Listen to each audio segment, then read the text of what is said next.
Grizzly attacks high school football team, 9 injured. September 22nd, 2024. Grizzly attacks high school football team, 9 injured. September 22nd, 2024. The morning of September 22nd, 2024, dawned crisp and clear over Jackson, Wyoming. The kind of autumn day that made locals forget about the brutal winters that lay ahead and reminded transplants why they'd fallen in love with the Mountain West in the first place. At 6:47 a.m., the sun crested the jagged peaks of the Teton Range, casting long shadows across the valley floor where the town of Jackson nestled like a jewel in a crown of wilderness. The air carried the scent of dying leaves and the faintest hint of snow from the high country, a reminder that winter was never more than a heartbeat away in this corner of Wyoming. Marcus Daniel Rodriguez had been awake since 5:30 a.m., his internal clock as reliable as any alarm after 4 years of early morning practices. At 17, Marcus stood 6 feet 2 inches tall and weighed 215 pounds of lean muscle earned through countless hours in the weight room and running stadium stairs. His dark hair was cropped short in a military-style cut that his father, Staff Sergeant Miguel Rodriguez, had insisted upon since Marcus was old enough to hold still for clippers. Marcus's brown eyes held an intensity that coaches loved and that sometimes intimidated opposing players when he lined up at middle linebacker for the Jackson High School Broncos. Marcus lived with his family in a modest ranch-style house on the east side of Jackson, where the newer developments gave way to older neighborhoods populated by working families who'd managed to hang on to their piece of the valley despite skyrocketing real estate prices driven by wealthy out-of-state buyers seeking Rocky Mountain retreats. His father worked as a civilian contractor at the nearby military installation, while his mother, Elena Rodriguez, managed the front desk at one of the town's smaller hotels, dealing daily with tourists who came to experience the wilderness that surrounded them on all sides. The Rodriguez family had moved to Jackson when Marcus was 13, relocating from El Paso, Texas, when Miguel had been offered the contractor position. The transition from desert to mountains had been jarring for all of them, but Marcus had adapted with the resilience of youth, throwing himself into football and quickly earning a reputation as one of the most dedicated players Coach Benjamin David Hendricks had ever coached.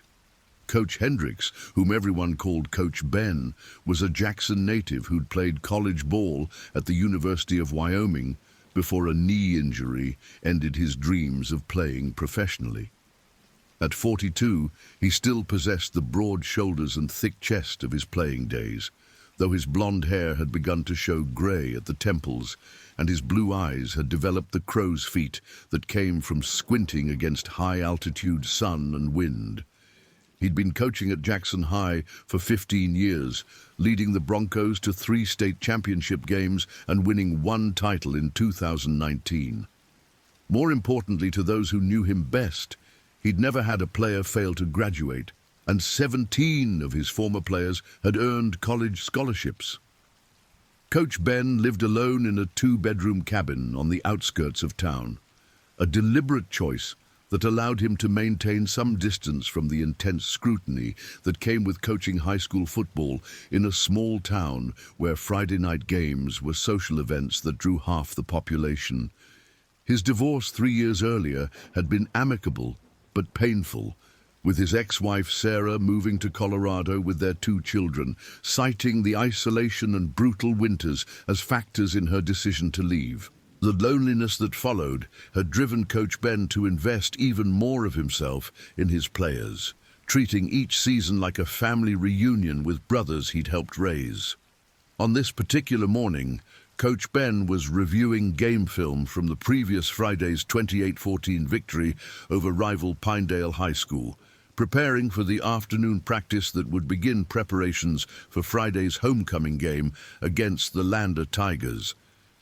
The Broncos were 4-1 on the season and ranked 3rd in the state's 3A classification, with realistic hopes of making another run at the state championship.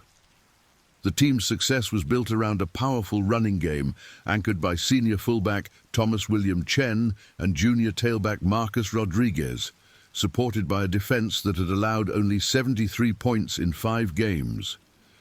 Thomas Chen, known to teammates and friends as Tommy, was the son of Dr. William Chen, Jackson's only neurosurgeon, and his wife Dr. Lisa Chen, an emergency room physician at St. John's Medical Center. At 5 feet 11 inches and 230 pounds, Tommy possessed the rare combination of size, speed and intelligence that made him virtually unstoppable when carrying the football. His parents had immigrated to the United States from Taiwan in the early 1980s, establishing themselves in Jackson after Dr. William Chen completed his residency at Denver General Hospital. Tommy had inherited his parents' work ethic and analytical mind, maintaining a 4.0 grade point average while serving as team captain and earning early admission to Stanford University, where he planned to study pre-medicine.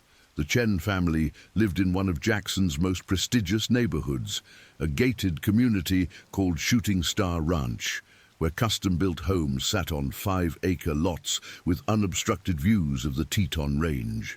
Despite their wealth and status, the Chens had raised Tommy to understand the value of hard work and community service. Every summer since he turned 14, Tommy had volunteered at the town's youth football camps, teaching younger players the fundamentals while earning money for college by working part-time at his uncle's restaurant in town.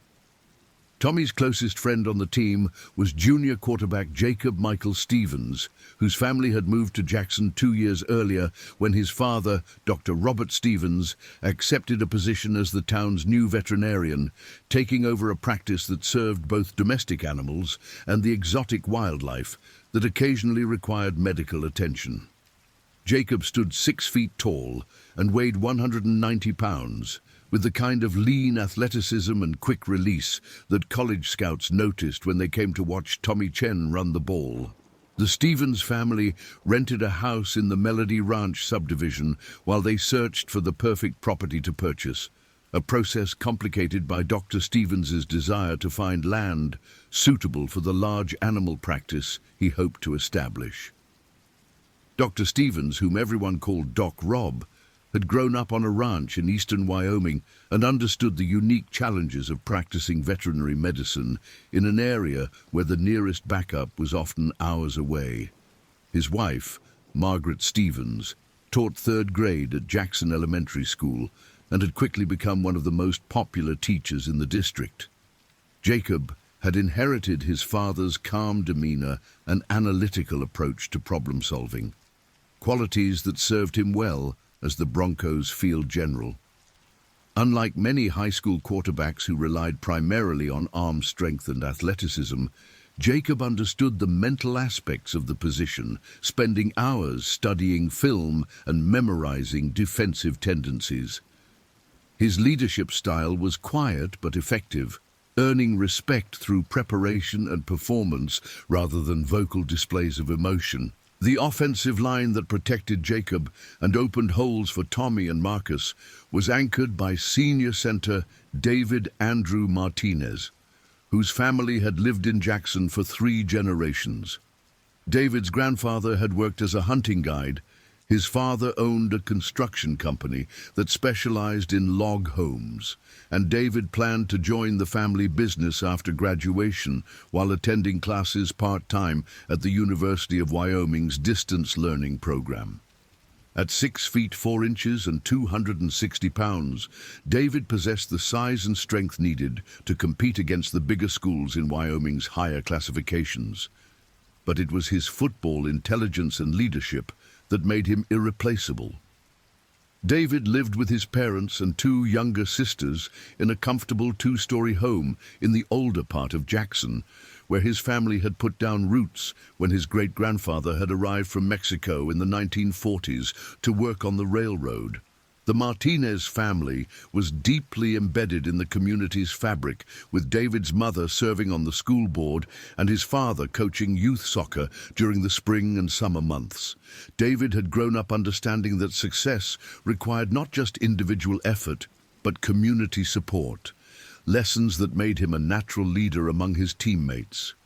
The left guard position next to David was manned by junior Antonio Luis Vasquez, whose parents had moved to Jackson from California, seeking a slower pace of life and better opportunities for their children. Antonio's father, Luis Vasquez Sr., worked as a carpenter specializing in custom furniture, while his mother, Maria Vasquez, managed the kitchen at one of Jackson's higher-end restaurants. Antonio stood 6 feet 2 inches tall and weighed 240 pounds, with the quick feet and natural leverage that made him effective despite giving up size to many opposing defensive linemen. The Vasquez family lived in a modest apartment complex on the south side of town, where rent consumed nearly half of their monthly income, despite both parents working full-time jobs. Antonio understood the financial sacrifices his parents made to provide opportunities for him and his younger brother, motivation that drove him to excel both academically and athletically. He maintained a 3.7 grade point average while working weekends at a local sporting goods store, saving money for college while helping support his family. Playing right guard was senior Michael James Thompson, whose family owned and operated one of Jackson's oldest guest ranches, a business that had been in the Thompson family for 4 generations. Michael stood 6 feet 3 inches tall and weighed 250 pounds, with the natural strength that came from years of ranch work and the mental toughness developed through dealing with demanding guests and unpredictable Wyoming weather. His family's ranch sat on 800 acres of prime valley land, making the Thompsons one of Jackson's wealthier families, though Michael wore his privilege lightly and was known for his willingness to help teammates both on and off the field. The Thompson family's ranch, called the Lazy T Guest Ranch, catered to wealthy clients seeking authentic Western experiences without sacrificing luxury accommodations. Michael had grown up working alongside professional cowboys and guest ranch staff, developing a work ethic that translated directly to football success. Despite having numerous college scholarship opportunities, Michael planned to stay in Jackson and gradually take over the family business, understanding that the ranch represented not just financial security, but a way of life that was rapidly disappearing throughout the American West. At right tackle, protecting Jacob's blindside, was junior Samuel David Wilson, whose father worked as a park ranger at Grand Teton National Park and whose mother taught high school biology at Jackson High School. Samuel stood 6 feet 5 inches tall and weighed 270 pounds, making him the largest player on the team and one of the most athletic big men Coach Ben had ever coached.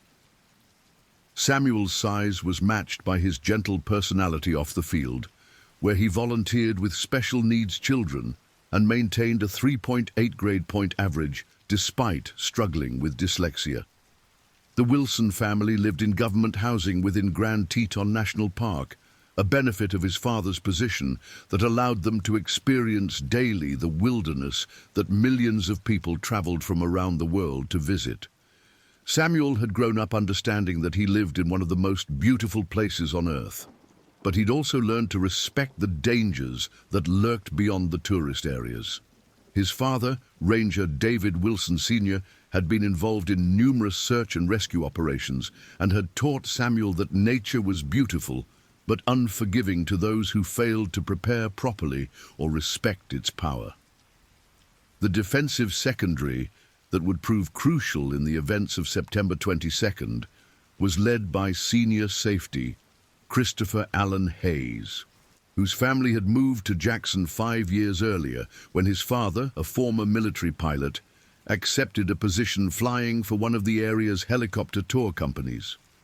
Christopher stood 5 feet 11 inches tall and weighed 180 pounds, with the speed and instincts that made him the team's most dangerous defensive playmaker.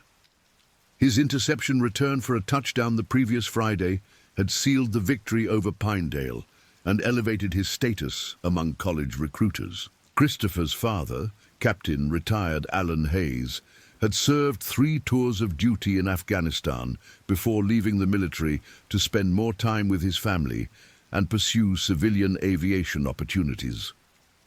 The Hayes family lived in a modest house near the airport, where the constant sound of aircraft taking off and landing served as a reminder of the natural beauty that surrounded Jackson and the tourism industry that supported much of the local economy.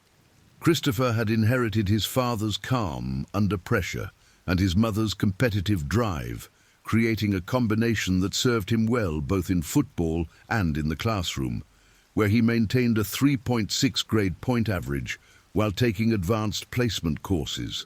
Playing alongside Christopher in the defensive backfield was junior cornerback Daniel Roberto Morales, whose family had moved to Jackson from Arizona when his father accepted a position with the town's public works department. Daniel stood 5 feet 10 inches tall and weighed 170 pounds, using his speed and technical skill to compensate for his relatively small size. His father, Roberto Morales, had played semi-professional soccer in Mexico before immigrating to the United States, passing along his understanding of athletic strategy and mental preparation to his son. The Morales family lived in a 2-bedroom duplex on the west side of town, where Daniel shared a room with his 2 younger brothers while his parents slept on a fold-out couch in the living room. Despite the cramped living conditions, or perhaps because of them, Daniel had developed the mental toughness and determination that made him one of the team's most reliable players. He worked summers with his father's crew, learning the value of physical labor while earning money to help support his family and save for college. The linebacker core was anchored by Marcus Rodriguez at middle linebacker, with senior Jason Patrick Murphy playing weak side linebacker and junior Stephen Charles Foster manning the strong side position. Jason stood 6 feet 1 inch tall and weighed 205 pounds, with the kind of natural athleticism that allowed him to excel at multiple sports throughout his high school career. His family owned a successful plumbing business that served both residential and commercial clients throughout Teton County, providing the financial stability that allowed Jason to focus on athletics and academics without the part-time job pressures faced by some of his teammates. Jason's parents, Patrick and Catherine Murphy, had moved to Jackson from Montana 15 years earlier, drawn by business opportunities and the outdoor lifestyle that the area offered. They lived in a comfortable 4-bedroom home in one of Jackson's newer subdivisions, where Jason had grown up playing youth sports and developing the competitive edge that made him a natural leader on the football team. Despite having the talent to play at the college level, Jason planned to attend the University of Wyoming's business program while working part-time in the family plumbing business, with the goal of eventually expanding the operation throughout the Rocky Mountain region. Stephen Foster, playing strong side linebacker, stood 6 feet tall and weighed 200 pounds, with the speed and instincts that allowed him to cover ground quickly and make tackles in space. His family situation was more complicated than most of his teammates, as he lived with his grandmother after his parents' divorce and his mother's subsequent relocation to California for work. His grandmother, Dorothy Foster, was a retired schoolteacher who had raised Stephen since he was 12 years old, providing the stability and support that allowed him to excel despite the emotional challenges of his family situation. Stephen worked afternoons and weekends at a local grocery store, using his earnings to help support his grandmother and save for college while maintaining a 3.4 grade point average and serving as one of the team's most consistent defensive players.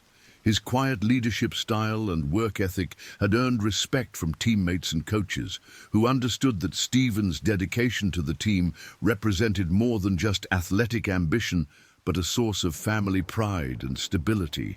The defensive line was anchored by senior nose guard Robert William Johnson, whose family had moved to Jackson from Wyoming's coal mining region when his father found work with a construction company specializing in luxury homes.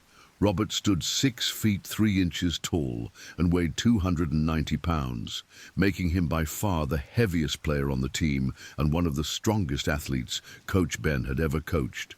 His size was matched by his gentle personality off the field, where he participated in theatre productions and maintained a 3.2 grade point average despite struggling with attention deficit disorder.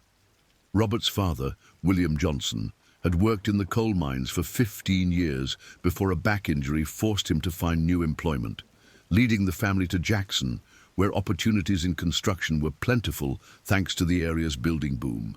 The Johnson family lived in a small house on the outskirts of town, where Robert had converted the garage into a makeshift weight room where he and his teammates often gathered for additional training sessions. Despite his imposing physical presence, Robert was known for his quick wit and infectious laugh, qualities that made him one of the most popular players on the team.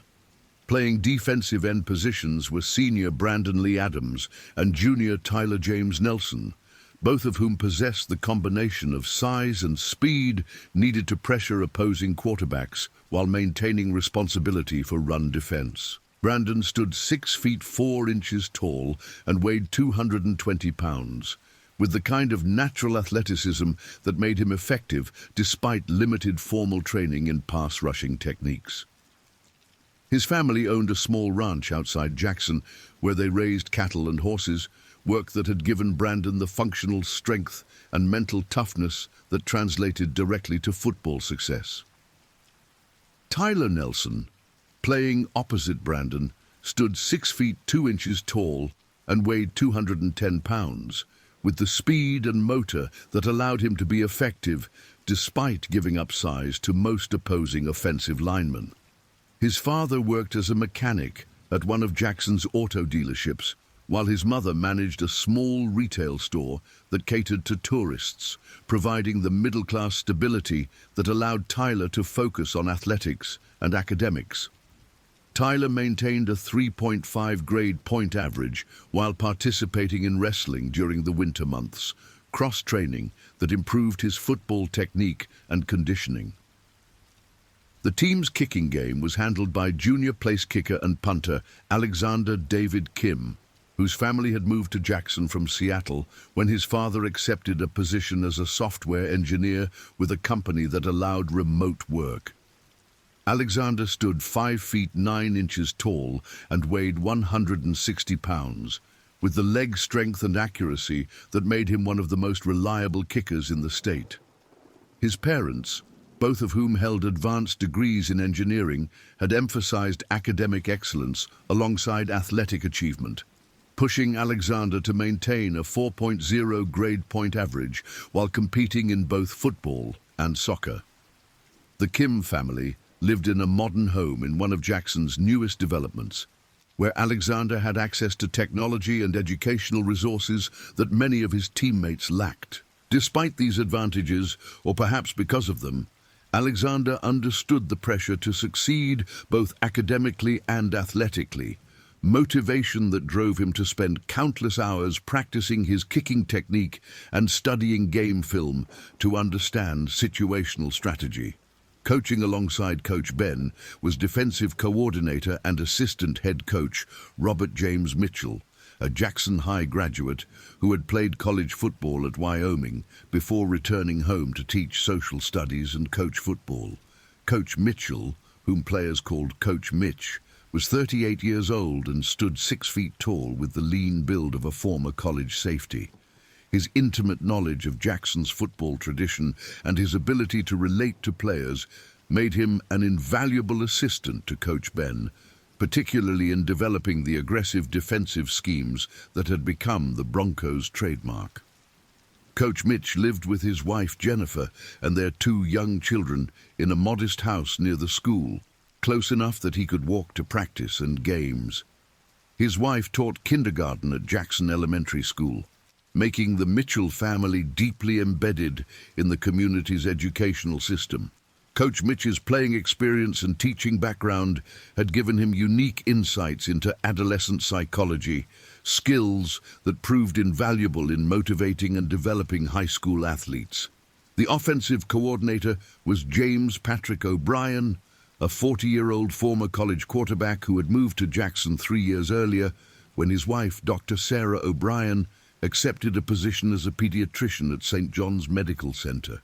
Coach O'Brien brought a sophisticated understanding of offensive strategy and quarterback development that had helped elevate the Broncos' passing game to complement their traditionally strong running attack. His background as a college player at Montana State University provided credibility with players, while his professional demeanor and attention to detail impressed parents and school administrators. The O'Brien family lived in a large house near the hospital, where Dr. O'Brien's medical practice provided financial security that allowed Coach O'Brien to focus entirely on teaching and coaching without the financial pressures faced by many high school coaches. Their 2 children, both elementary school age, were popular among the football players who often helped with youth coaching clinics during the summer months. On the morning of September 22nd, these 3 coaches arrived at Jackson High School before 7 a.m. to begin preparing for the afternoon practice that would mark the beginning of homecoming week preparations. The school building, a modern facility completed in 2018, sat on 40 acres of land that included athletic fields, outdoor education areas, and undeveloped space that bordered directly on Wyoming state land. The proximity to wilderness was both a blessing and a potential hazard that most community members accepted as part of living in one of America's most beautiful but untamed regions. Jackson High School had been built to serve approximately 800 students, though current enrollment was closer to 650 due to families moving away because of housing costs and limited employment opportunities outside the tourism industry. The building featured state-of-the-art technology, including a sophisticated security system and emergency communication capabilities that connected directly to local law enforcement and emergency services. The athletic facilities included a gymnasium that seated 1,500 spectators, a smaller auxiliary gym, a weight training facility, and outdoor fields for football, soccer, track and field, and baseball. The football field, known as Bronco Stadium, featured artificial turf installed in 2020 and seating for approximately 2,000 spectators, making it one of the finest high school football facilities in Wyoming. The field was surrounded by a regulation track and bordered on 3 sides by parking areas and school buildings, while the 4th side opened onto a maintenance area that provided access to utility buildings and storage facilities. Beyond the maintenance area, a chain-link fence marked the boundary between school property and Wyoming state land that eventually connected to Grand Teton National Park. The state land that bordered the school consisted of mixed terrain including stands of lodgepole pine, aspen groves, and open meadows that provided habitat for elk, deer, moose, black bears, and occasionally grizzly bears that wandered down from the higher elevations of the greater Yellowstone ecosystem. While bear sightings on or near school property were extremely rare, they were not unprecedented, and the school district maintained protocols for wildlife encounters that included immediate lockdown procedures and communication with Wyoming Game and Fish Department personnel. On this particular morning, weather conditions were ideal for outdoor activities, with temperatures expected to reach the mid-60s under partly cloudy skies with light winds from the west. The National Weather Service forecast called for a chance of isolated thunderstorms during the late afternoon, typical September weather for the region that could change rapidly as mountain and valley air masses interacted in unpredictable ways. Coach Ben checked the weather forecast twice before finalizing practice plans, knowing that lightning could force the team indoors and disrupt preparation schedules. The practice scheduled for 3:30 p.m. was designed to focus on situational football, including red zone offense and defense, 2-minute drill scenarios, and special teams coordination.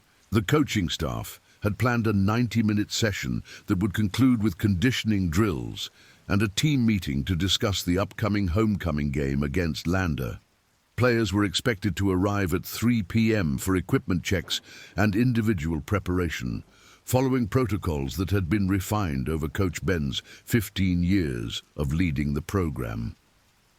Marcus Rodriguez arrived at school that morning, riding the team bus that picked up players who lived on the east side of town, a service provided by the school district to ensure that transportation issues didn't prevent students from participating in athletic programs. The bus route covered approximately 12 miles and included stops in 3 different neighborhoods, picking up 17 football players along with students who participated in other after-school activities. Marcus used the 20-minute bus ride to review his playbook and mentally prepare for the day's classes and afternoon practice. Tommy Chen arrived at school in his own vehicle, a late-model Toyota pickup truck that his parents had purchased for him as a reward for academic excellence and athletic achievement. The truck was practical rather than flashy, reflecting the Chen family's values and Tommy's own preference for substance over style. Tommy typically arrived early enough to spend time in the weight room before classes began, a routine that helped him maintain his physical conditioning while managing a demanding academic schedule that included advanced placement courses in calculus, chemistry, and English literature. Jacob Stevens rode to school with his father, who dropped him off on his way to the veterinary clinic located in downtown Jackson. The 15-minute drive provided an opportunity for father and son to discuss football strategy and life lessons, conversations that Dr. Stevens treasured as his son approached graduation and college departure. Jacob carried himself with the quiet confidence that came from strong family support and natural athletic ability, though he was never arrogant or dismissive of teammates who possessed less talent or fewer opportunities. The other players arrived throughout the morning using various transportation methods, including family vehicles, carpools organized among teammates, and the school district's bus system. By 8 a.m., all football players were present in their first period classes, beginning a school day that would conclude with practice and then homework sessions that often lasted well into the evening. The demands of academic and athletic excellence required time management skills that prepared these young men for adult responsibilities, while providing immediate benefits in terms of college and career opportunities.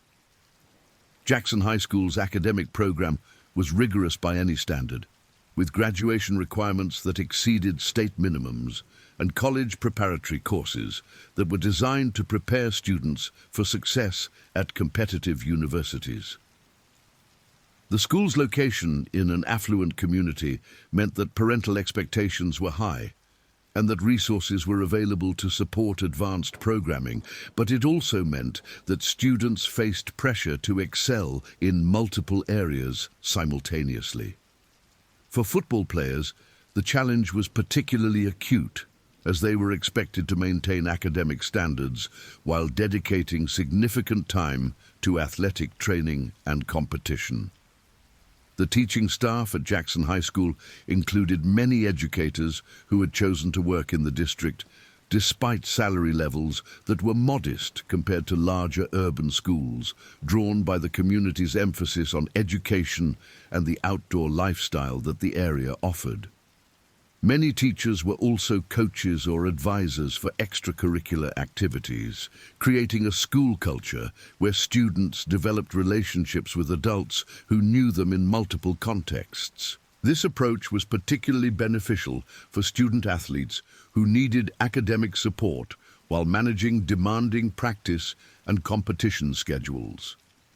During first period, Marcus Rodriguez attended Advanced Placement U.S. History, taught by Mrs. Patricia Williams, a 30-year veteran educator who had earned a reputation for preparing students for college-level analytical thinking and writing.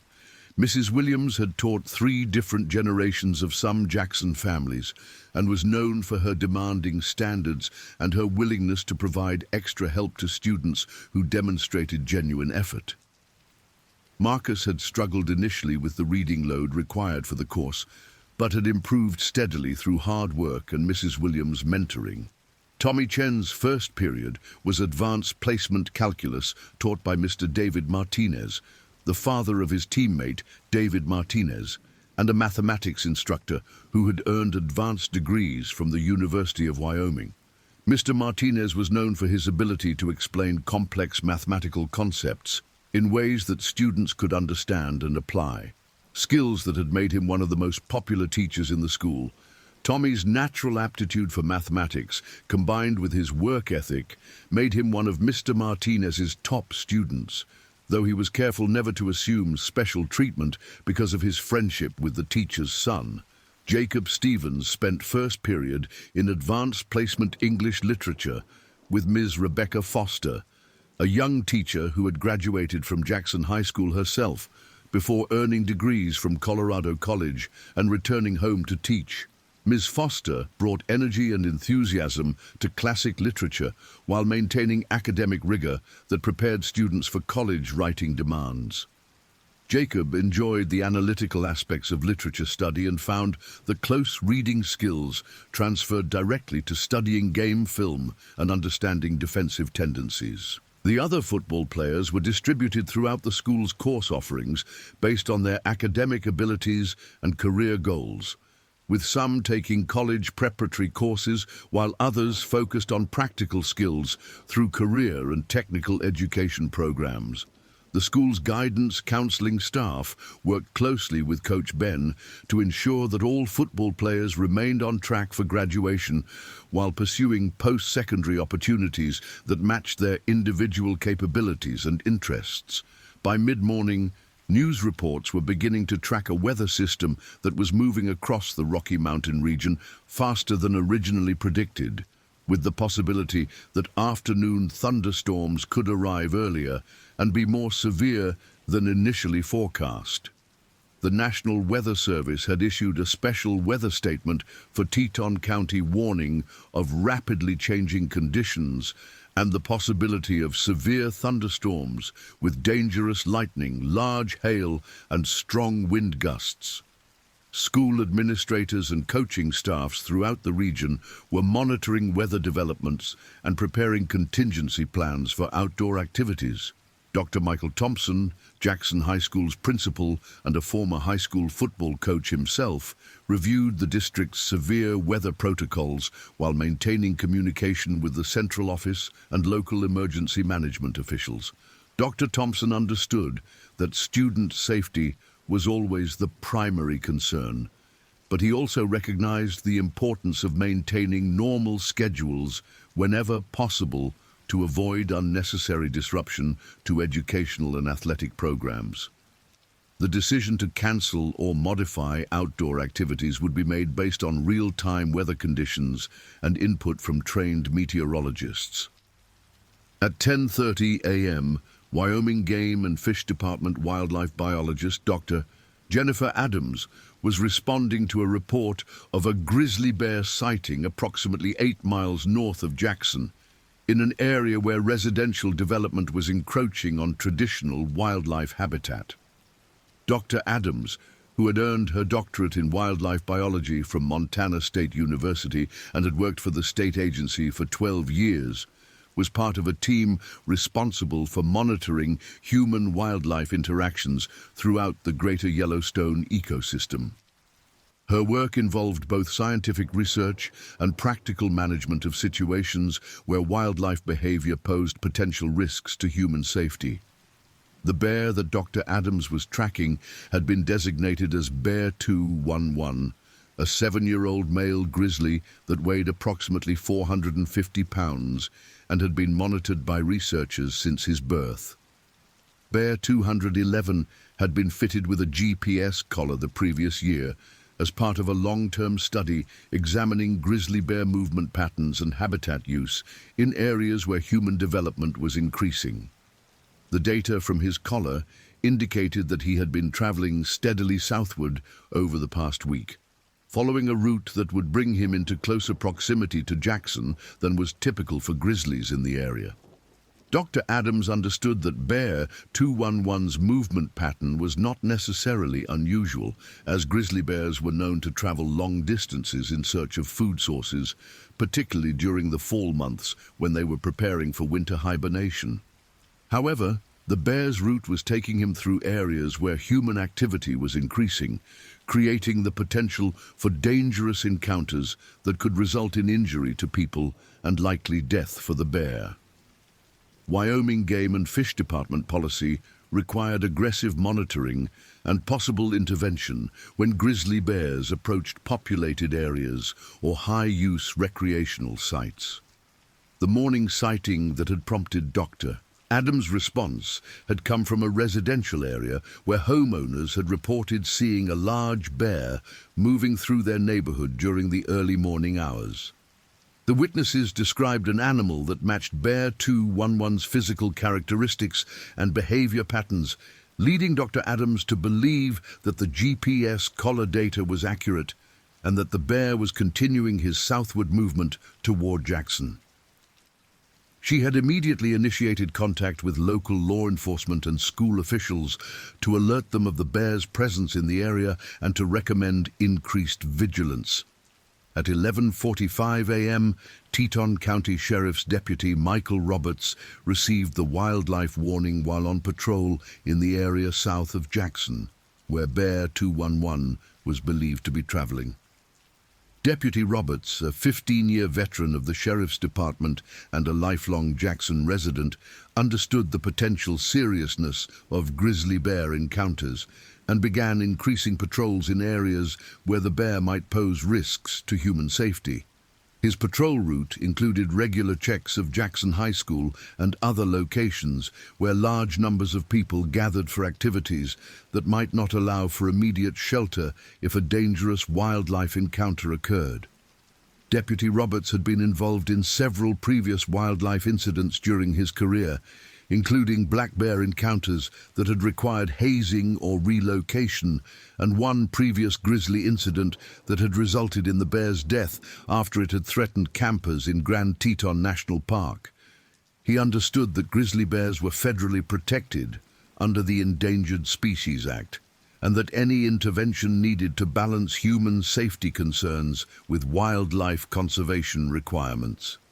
His role was primarily to monitor the situation and provide immediate response capability if human safety became an immediate concern. The lunch period at Jackson High School began at 11:50 a.m., providing an opportunity for football players to gather informally and discuss the afternoon's practice plans while fueling their bodies for the physical demands ahead.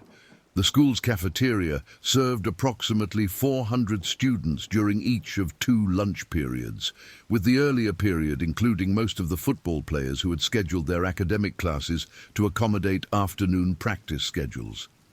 The cafeteria staff, led by Food Service Director Maria Santos, understood the nutritional needs of student athletes and worked to provide healthy options that supported athletic performance while meeting federal nutrition guidelines. Marcus Rodriguez typically ate lunch with other members of the linebacker corps, using the time to discuss defensive schemes and build team chemistry through informal conversation.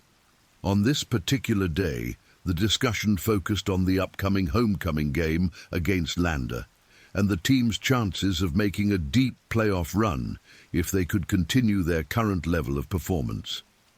Marcus was known for his serious approach to football strategy, often bringing playbook pages to lunch to review while eating, behavior that sometimes amused teammates but that they respected because of his on-field performance. Tommy Chen preferred to eat lunch while reviewing academic materials or completing homework assignments, a time management strategy that allowed him to balance the demands of advanced courses with athletic commitments. His disciplined approach to time management had made him a role model for younger players who struggled to handle the competing demands of academics and athletics. Tommy's influence extended beyond football, as he often helped teammates with academic challenges and provided guidance about college preparation and scholarship opportunities. Jacob Stevens used lunchtime to meet with Coach O'Brien for additional quarterback instruction, reviewing game film and discussing strategic concepts that would be implemented during the afternoon's practice. These sessions were voluntary but highly valued by Jacob, who understood that his role as quarterback required knowledge that went beyond physical skills. Coach O'Brien appreciated Jacob's dedication and intellectual approach to the position, qualities that reminded him of his own playing experience and that gave him confidence in the team's ability to execute complex offensive schemes. At 12:30 p.m., Dr. Jennifer Adams received updated GPS data indicating that Bear 211 had continued his southward movement and was now located approximately 3 miles north of Jackson High School, in an area of mixed private land and state property that included several residential developments. The bear appeared to be following a natural corridor that connected traditional grizzly habitat with the developed areas around Jackson, behavior that was consistent with scientific understanding of how bears adapted to human encroachment on their historic range. Dr. Adams immediately contacted Jackson High School Principal Dr. Thompson to provide an update on the bear's location and movement patterns. The conversation, which lasted approximately 10 minutes, included discussion of the school's emergency protocols and the specific procedures that would be implemented if the bear approached school property during afternoon activities. Dr. Thompson assured Dr. Adams that all staff members were aware of wildlife encounter procedures and that outdoor activities could be quickly moved indoors or cancelled if necessary to ensure student safety. Following her conversation with Dr. Thompson, Dr. Adams contacted Coach Ben directly to discuss the potential impact on afternoon football practice. Coach Ben had experience with wildlife encounters from his years of living and working in Jackson, and he understood the need to balance caution with the practical realities of maintaining athletic programs in an area where wildlife was part of the environment. The two agreed that practice would proceed as scheduled, but that additional precautions would be taken, including positioning coaches around the perimeter of the practice area and maintaining communication with law enforcement and wildlife officials. At 1 p.m., the second lunch period began for students who had morning academic schedules, providing another opportunity for football players to gather and discuss the day's plans. Word of the bear warning had begun to spread among students and staff, though the level of concern was relatively low because wildlife sightings were routine in Jackson and rarely resulted in dangerous encounters. Most students viewed the possibility of seeing a bear as exciting rather than frightening, reflecting the casual attitude toward wildlife that was common among people who had grown up in the area. However, some of the football players who had moved to Jackson from other areas took the bear warning more seriously, understanding that grizzly bears were far more dangerous than the black bears they might have encountered in other regions. Marcus Rodriguez had grown up in Texas, where dangerous wildlife was limited to rattlesnakes and the occasional mountain lion, making the prospect of a grizzly bear encounter genuinely frightening for him. He had spent time reading about grizzly bear behavior and understood that even experienced outdoorsmen could find themselves in life-threatening situations if they encountered these animals unexpectedly. The afternoon academic schedule at Jackson High School included 7th and 8th periods that concluded at 3 p.m., allowing time for students to transition to after-school activities, including athletic practices, club meetings, and tutorial sessions. The timing was carefully coordinated to ensure that athletic facilities were available when needed, while allowing sufficient time for academic instruction and homework completion. The schedule also accommodated the reality that many students had part-time jobs or family responsibilities that required careful time management to balance all commitments. During 7th period, several football players attended study hall supervised by Mrs. Lisa Harrison, a mathematics teacher who volunteered to provide academic support for student athletes who needed additional help with homework or test preparation. Mrs. Harrison's study hall had become an informal gathering place for football players who were struggling academically or who simply needed a quiet place to work on assignments. Her understanding of athletic demands and her willingness to provide flexible support had helped numerous student athletes maintain academic eligibility while pursuing athletic goals. At 2:45 p.m., Dr. Jennifer Adams received GPS data indicating that Bear 211 had changed direction and was now moving toward the southeast, bringing him closer to Jackson High School than had been anticipated based on his previous movement patterns. The new trajectory suggested that the bear might pass within 1 mile of the school during the late afternoon hours, creating the potential for a dangerous encounter if the bear was attracted by noise or activity from athletic practices. Dr. Adams immediately contacted Sheriff's Deputy Roberts and Principal Dr. Thompson to provide updated information and recommend increased vigilance. Deputy Roberts responded by positioning his patrol vehicle in the area between the bear's projected location and Jackson High School, where he could monitor the situation while maintaining rapid response capability if intervention became necessary. His experience with wildlife encounters had taught him that grizzly bears were generally more interested in avoiding human contact than seeking it. But he also understood that individual bears could behave unpredictably, particularly if they were stressed, injured, or defending a food source. Principal Dr. Thompson received Dr. Adams's update while observing dismissal procedures that released students from academic classes to after-school activities. The normal dismissal process involved approximately 400 students leaving the building through multiple exits, with many proceeding directly to athletic facilities for sports practices or to parking areas where they would meet transportation. Dr. Thompson made the decision to proceed with normal dismissal while alerting all staff members to maintain heightened awareness of their surroundings and to report any unusual animal activity immediately. Coach Ben was conducting equipment checks in the football team's locker room when he received Principal Dr. Thompson's call providing the updated bear location information. The locker room, located in the basement level of the school building, included individual lockers for each player, a training room with basic medical supplies, and a meeting room where the team gathered for tactical discussions and motivational talks.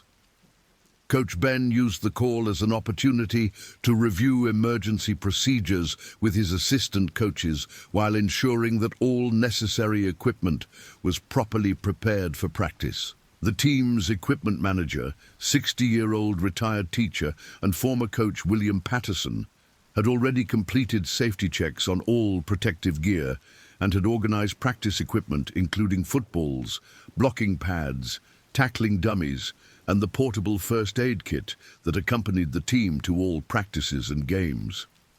Mr. Patterson, whom everyone called Coach Pat, had been volunteering with the football program for 8 years and was known for his meticulous attention to detail and his genuine concern for player safety. His experience included certification in first aid and CPR, making him a valuable member of the coaching staff. At 3 p.m., students began arriving in the locker room to change into practice gear and prepare for the afternoon session. The pre-practice routine was familiar and comfortable, providing players with time to transition mentally from academic to athletic focus, while socializing with teammates and receiving any last-minute instructions from coaches. The atmosphere was typically relaxed but focused, reflecting the team's confidence in their preparation and their understanding of the work that lay ahead. Marcus Rodriguez arrived in the locker room, carrying his regular backpack and equipment bag, following his normal routine of storing academic materials in his locker before changing into practice gear. His practice uniform consisted of shoulder pads, helmet, jersey, shorts, and cleats, along with protective equipment specific to his linebacker position. Marcus was known for his thorough preparation and attention to detail, qualities that extended from football to all aspects of his life, and that had earned respect from coaches and teammates. Tommy Chen's pre-practice routine included a brief individual workout with resistance bands and light weights, exercises designed to activate the muscle groups that would be emphasized during practice while reducing injury risk through proper preparation. His approach reflected the influence of his parents' medical backgrounds and his own understanding of sports science principles that were becoming increasingly important in high-level athletic competition. Tommy's leadership extended to encouraging teammates to adopt similar preparation routines, contributing to the team's overall injury prevention efforts. Jacob Stevens spent pre-practice time reviewing play sheets and discussing strategy with Coach O'Brien, continuing the quarterback development process that was essential to the team's offensive success. The complexity of modern high school offensive systems required quarterbacks to master not only physical skills, but also extensive knowledge of defensive concepts and situational strategy. Jacob's ability to process information quickly and make decisions under pressure was a key factor in the team's offensive efficiency and scoring ability.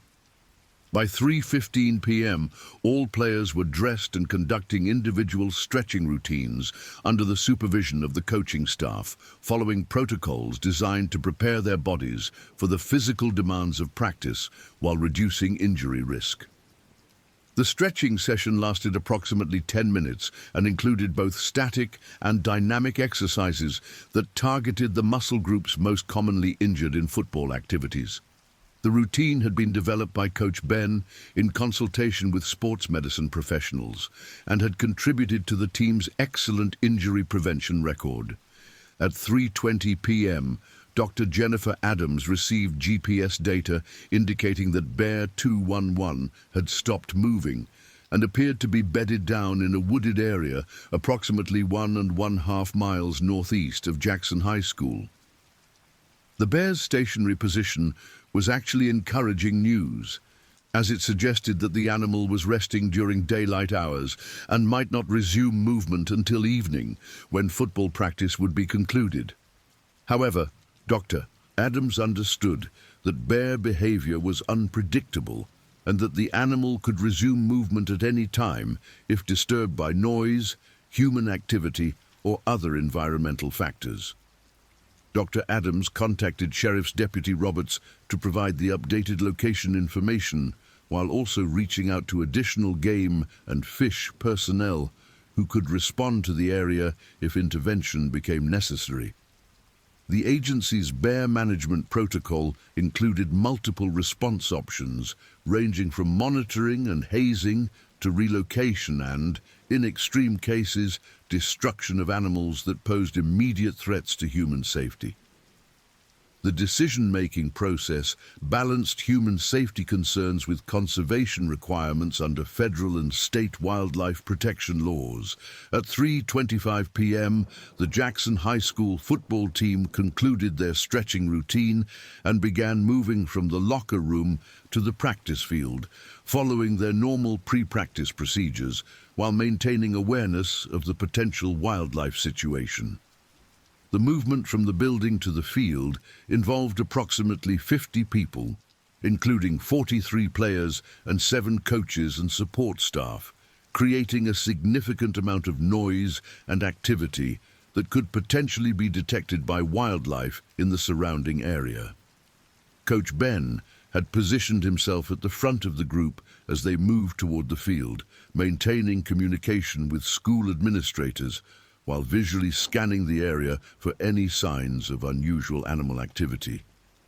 His experience with outdoor activities and wildlife encounters had taught him to be alert for environmental signs that might indicate the presence of dangerous animals, including unusual bird or small animal behavior, fresh tracks or scat, and damage to vegetation that might suggest recent large animal activity. The walk from the locker room to the practice field covered approximately 200 yards and included passage through a covered walkway, across a parking area, and through a gate that provided access to the athletic complex.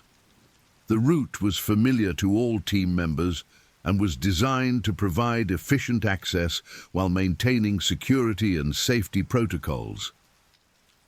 On this particular afternoon, the walk proceeded normally, with players engaging in typical pre-practice conversation, while coaches maintained heightened awareness of their surroundings.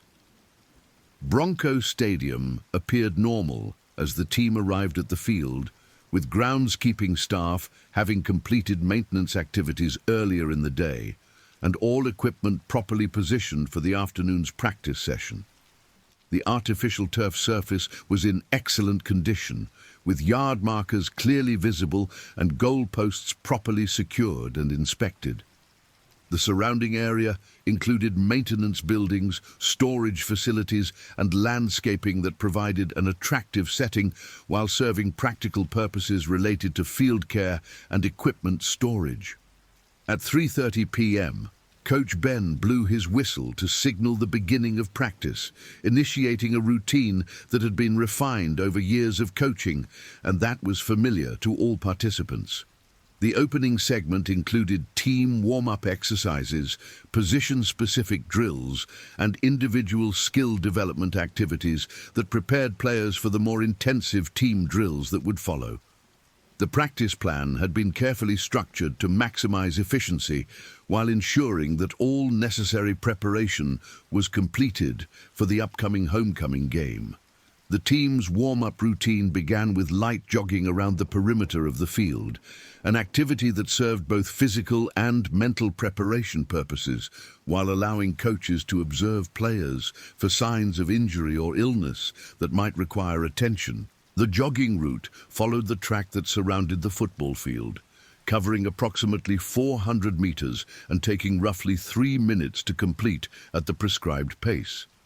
Players used this time to continue their mental transition from academic to athletic focus while engaging in the social interaction that built team chemistry. Marcus Rodriguez positioned himself near the front of the jogging group, setting a pace that was challenging but sustainable for teammates with different conditioning levels. His leadership style was typically quiet but effective, leading by example rather than vocal motivation. The other linebackers fell in behind Marcus, creating an informal hierarchy that reflected both athletic ability and team leadership roles. The jogging route provided views of the surrounding landscape, including the wooded areas where Bear 211 was believed to be located, though players were focused on their warm-up routine rather than wildlife observation. Tommy Chen used the warm-up jog to mentally review the practice plan and visualize the techniques he would be working on during individual and team drills.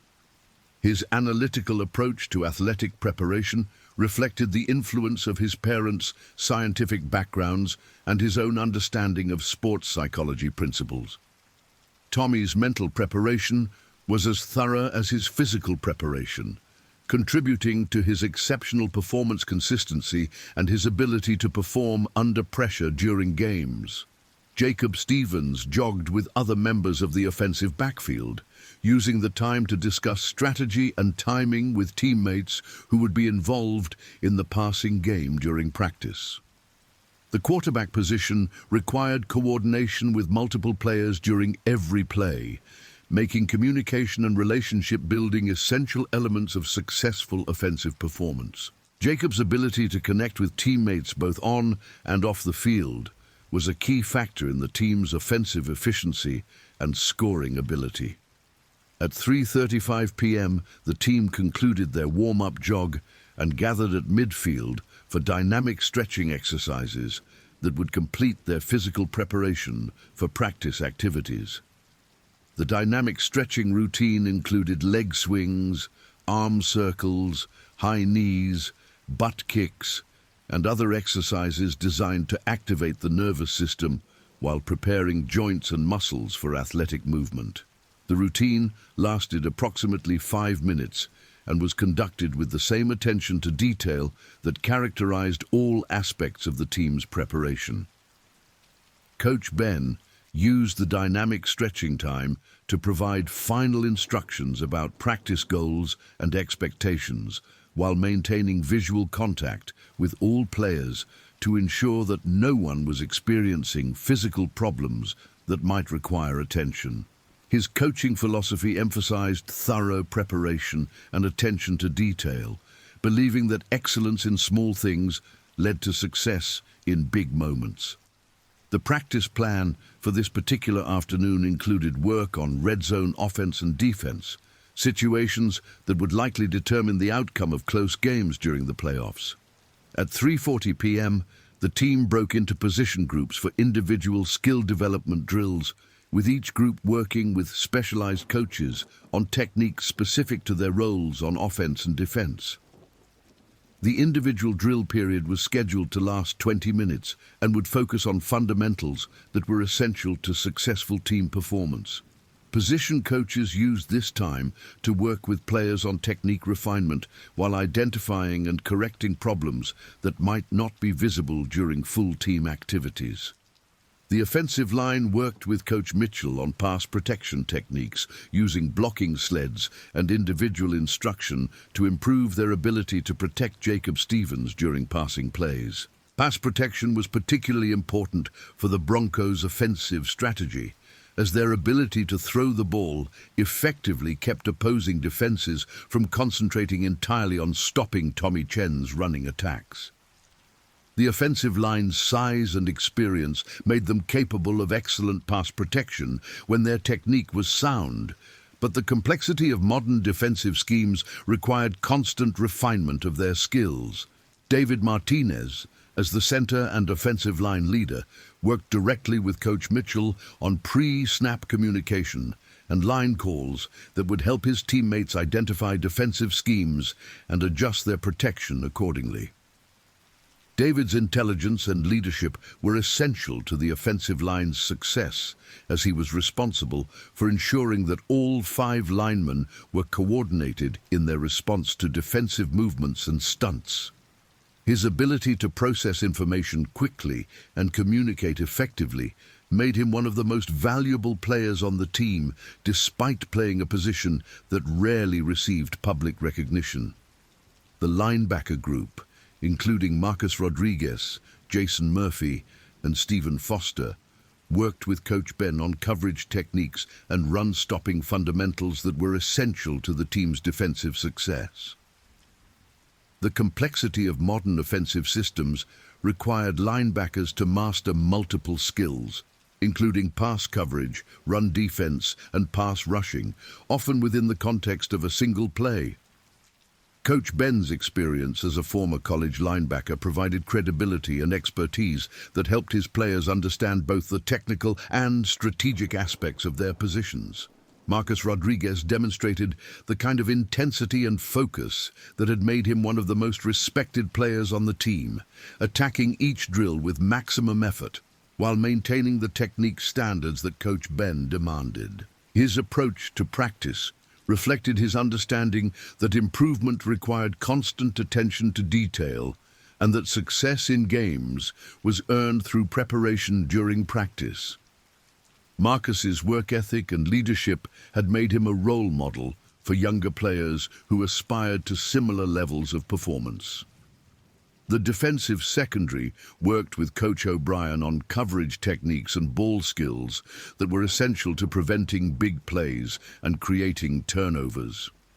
The complexity of modern passing offenses required defensive backs to master multiple coverage schemes while maintaining the physical skills needed to compete with increasingly athletic receivers. Coach O'Brien's background as a former quarterback provided unique insights into offensive concepts that helped defensive backs understand and anticipate passing patterns. Christopher Hayes demonstrated the kind of natural ball skills and field awareness that had made him one of the most feared defensive players in the state, working on interception techniques while communicating with teammates about coverage responsibilities. His ability to read quarterback movements and anticipate passing routes was a crucial element of the team's defensive success, as interceptions and pass breakups often provided the field position advantages that led to scoring opportunities. At 4 p.m., approximately 1 mile northeast of the practice field, Bear 211 was awakened from his afternoon rest by the sound of voices and activity carrying across the landscape from Jackson High School. The bear had bedded down in a grove of aspen trees that provided cover while offering multiple escape routes if threats were detected.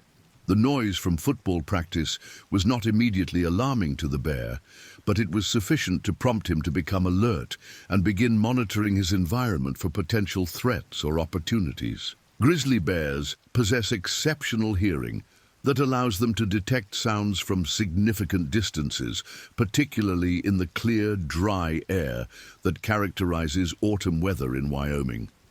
Bear 211's hearing was particularly acute because of his age and excellent physical condition, and the organized activity at the school had registered as something worthy of investigation. The bear's behavior at this point was consistent with normal grizzly responses to human activity, involving increased alertness and preparation for potential movement rather than immediate aggressive action. Dr. Jennifer Adams, monitoring Bear 211's GPS collar from her office, noticed that the bear's status had changed from stationary to active, indicating that he was moving around within a small area but had not yet begun traveling. This behavior pattern suggested that the bear had been awakened or disturbed by some external stimulus and was assessing his environment before deciding on a course of action. Dr. Adams immediately contacted Sheriff's Deputy Roberts to provide the updated information while also beginning to mobilize additional personnel who could respond if the situation escalated. The decision-making process for wildlife officials in situations like this involved balancing multiple factors, including the bear's behavior patterns, weather conditions, human activity levels, and available response options.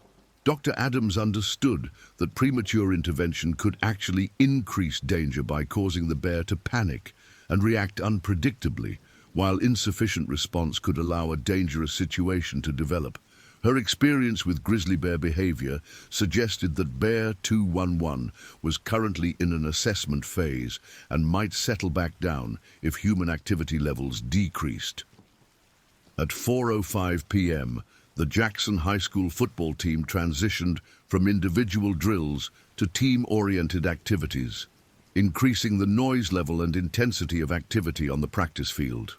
The team period included work on offensive and defensive schemes that required coordination among all 11 players on each side of the ball, creating a higher level of vocal communication and physical contact than had been present during individual drills. This increase in activity was normal for practice sessions and was essential for developing the timing and coordination needed for successful team performance. The offensive team began working on red zone plays, situations where they would have the ball within 20 yards of the opponent's goal line and would need to score touchdowns rather than settling for field goals. Red zone efficiency was often the difference between winning and losing close games, making this practice segment particularly important for the team's championship aspirations. Coach O'Brien had developed a series of plays specifically designed for red zone situations, including formations and routes that took advantage of the compressed field dimensions. Tommy Chen carried the ball on the first red zone play, a power running play that required precise timing and execution from the offensive line to create the running lanes needed for success. The play was designed to attack the area between the right guard and right tackle, where Michael Thompson and Samuel Wilson needed to create movement at the line of scrimmage, while the other linemen prevented defensive penetration. Tommy's vision and power allowed him to find running lanes even when blocking wasn't perfect, but the team's goal was to execute blocks so effectively that even average runners could be successful. Jacob Stevens worked with the receiving corps on passing plays designed to attack specific areas of red zone coverage, including fade routes to the corners of the end zone and crossing patterns that exploited the compressed coverage typical of short field situations. The timing and precision required for red zone passing plays made practice repetitions essential, as even small errors in route running or quarterback accuracy could result in interceptions in the tight quarters near the goal line. The defensive team simultaneously worked on red zone coverage and run defense, practicing the aggressive techniques needed to prevent touchdowns when opponents reached scoring position. Defensive coordinator Coach Mitchell emphasized the importance of maintaining discipline and technique in red zone situations, where the compressed field dimensions made it easier for offenses to create mismatches and scoring opportunities. The defense's goal was to force field goals rather than allowing touchdowns, a strategy that could be crucial in determining the outcomes of close games. Marcus Rodriguez demonstrated the kind of aggressive run defense that had made him one of the most feared linebackers in the state, attacking ball carriers with controlled violence while maintaining the technique necessary to make reliable tackles. His understanding of defensive schemes and his ability to read offensive formations allowed him to position himself to make plays before opposing offenses could develop momentum. Marcus's performance during practice provided confidence for his teammates and established standards for preparation and execution. At 4:10 p.m., Bear 211 began moving slowly through the aspen grove where he had been resting, following a natural corridor that led in the general direction of Jackson High School. The bear's movement was deliberate but not aggressive, indicating curiosity about the sounds he was hearing rather than any immediate intention to approach human activity. Grizzly bears were naturally curious animals, and the organized noise from football practice was unusual enough to warrant investigation from the bear's perspective. The terrain between Bear 211's location and the school consisted of mixed forest and open meadows that provided good visibility for the bear, while offering multiple travel routes, depending on what he discovered during his investigation. The natural corridor that the bear was following had been used by wildlife for generations and connected traditional feeding areas with water sources and travel routes that led to higher elevation habitat. The bear's movement along this corridor was completely natural and did not necessarily indicate any intention to approach human activity. Dr. Jennifer Adams observed Bear 211's movement through GPS tracking data and immediately contacted all relevant personnel to provide updated information about the bear's status and location. The bear was now approximately 3/4 of a mile from Jackson High School and moving in a direction that could bring him closer to the practice activity, though his route was not direct and his speed was consistent with normal travel behavior rather than aggressive approach. Dr. Adams began coordinating response resources while continuing to monitor the bear's progress. Sheriff's Deputy Roberts received Dr. Adams's update while positioned approximately half a mile from the school, where he could observe the area between the bear's location and human activity while maintaining rapid response capability. Deputy Roberts had extensive experience with wildlife encounters and understood that grizzly bears typically avoided human contact when given the opportunity. But he also knew that individual bears could behave unpredictably and that prevention was always preferable to intervention after a dangerous encounter had begun.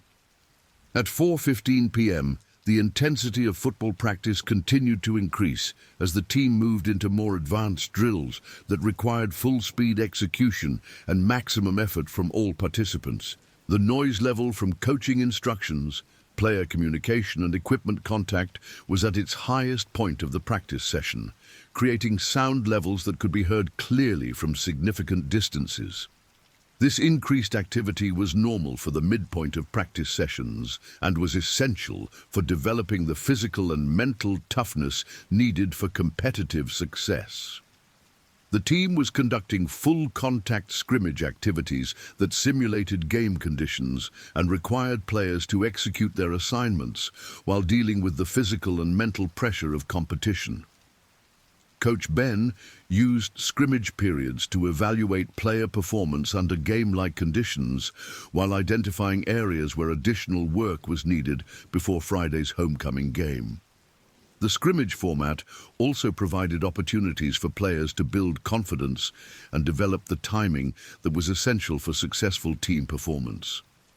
Marcus Rodriguez was involved in a pass coverage drill when he first noticed movement in the tree line beyond the maintenance buildings that bordered the practice field. His initial impression was that he had seen a large dog or possibly a black bear, both of which were common in the Jackson area and neither of which would have been cause for immediate alarm. Marcus continued with the drill while maintaining peripheral awareness of the area where he had detected movement, following instincts that had been developed through years of outdoor activities with his father. Tommy Chen was running a sweep play to the right side of the formation when he also noticed movement in the wooded area beyond the field, though his attention was primarily focused on the execution of his assignment and the defensive players who were pursuing him.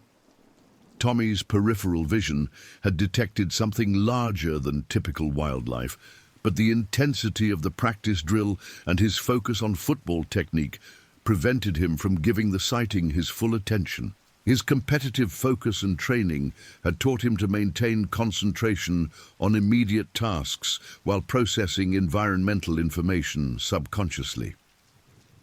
Jacob Stevens was in the process of throwing a pass to a receiver running a post route when he became aware that something had captured the attention of players and coaches on the sideline. His quarterback training had developed exceptional peripheral awareness and field vision, skills that extended beyond football to general environmental awareness. Jacob completed his pass successfully before looking toward the area that seemed to be drawing attention from others, following his instincts that something unusual was occurring beyond the normal scope of practice activities. Coach Ben was observing the scrimmage from a position that provided a clear view of all players when he noticed that several team members were glancing toward the tree line in a manner that suggested they had seen something unusual. His coaching experience had taught him to read player body language and facial expressions, allowing him to detect changes in focus or attention that might indicate problems requiring intervention. Coach Ben's initial assessment was that players had probably spotted wildlife, a common occurrence that usually required nothing more than momentary attention. At 4:18 p.m., Bear 211 emerged from the aspen grove and began moving across an open meadow that provided him with a clear view of Jackson High School and the football practice activity. The bear was now approximately half a mile from the practice field and moving at a steady walking pace that brought him closer to human activity with each step. His behavior remained curious rather than aggressive, but his size and proximity to the school had transformed the situation from routine wildlife monitoring to a potential emergency requiring immediate response.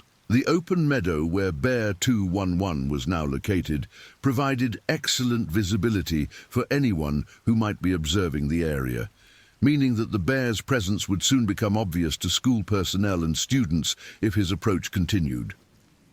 The meadow was part of a natural corridor that connected forested habitat with the developed areas around Jackson, and bears had been observed using this route in previous years, though never during periods of high human activity like afternoon sports practices.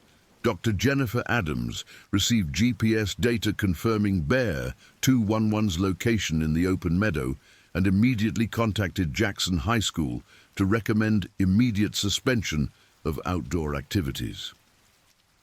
Her call reached Principal Dr. Thompson, who was monitoring the situation from his office while maintaining communication with coaching staff and emergency personnel. Dr. Thompson understood that student safety required immediate action and began implementing the school's emergency wildlife protocol while ensuring that all personnel were aware of the developing situation. Coach Ben received the emergency call from Principal Dr. Thompson while continuing to observe the scrimmage activity, and he immediately blew his whistle to stop all practice activities.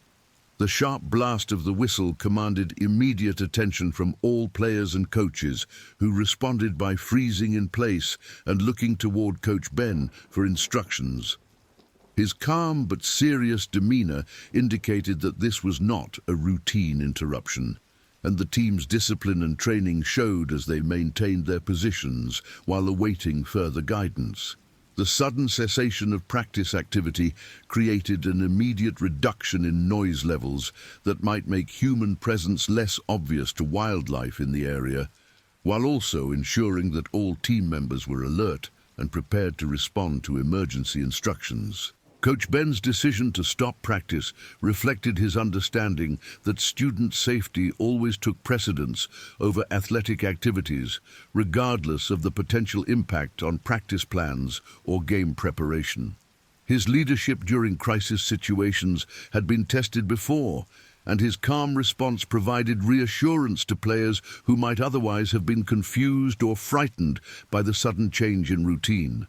Marcus Rodriguez immediately understood that the whistle blast was different from normal practice signals and positioned himself to provide leadership to younger players who might be uncertain about the situation. His military family background had taught him to respond quickly and decisively to authority figures during emergency situations, while his natural leadership instincts made him protective of teammates who might be more vulnerable or less experienced. Marcus scanned the area systematically, looking for signs of the wildlife activity that he suspected had prompted the practice stoppage. Tommy Chen's analytical mind immediately began processing the available information to understand the nature of the emergency that had caused Coach Ben to stop practice so abruptly. His parents' medical backgrounds had taught him to remain calm during crisis situations while gathering information needed to make appropriate responses. Tommy positioned himself near other team leaders while maintaining visual contact with the coaching staff, prepared to assist with whatever actions might be required to ensure team safety.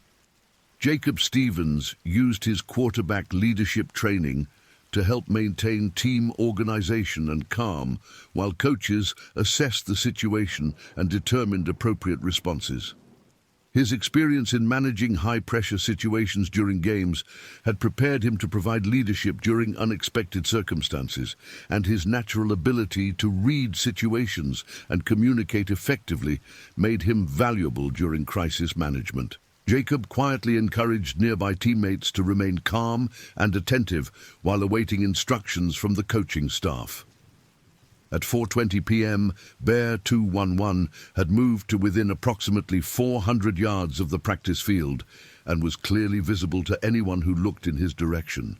The bear's massive size and distinctive grizzly characteristics made his identity unmistakable to anyone familiar with wildlife, transforming the situation from wildlife sighting to immediate emergency.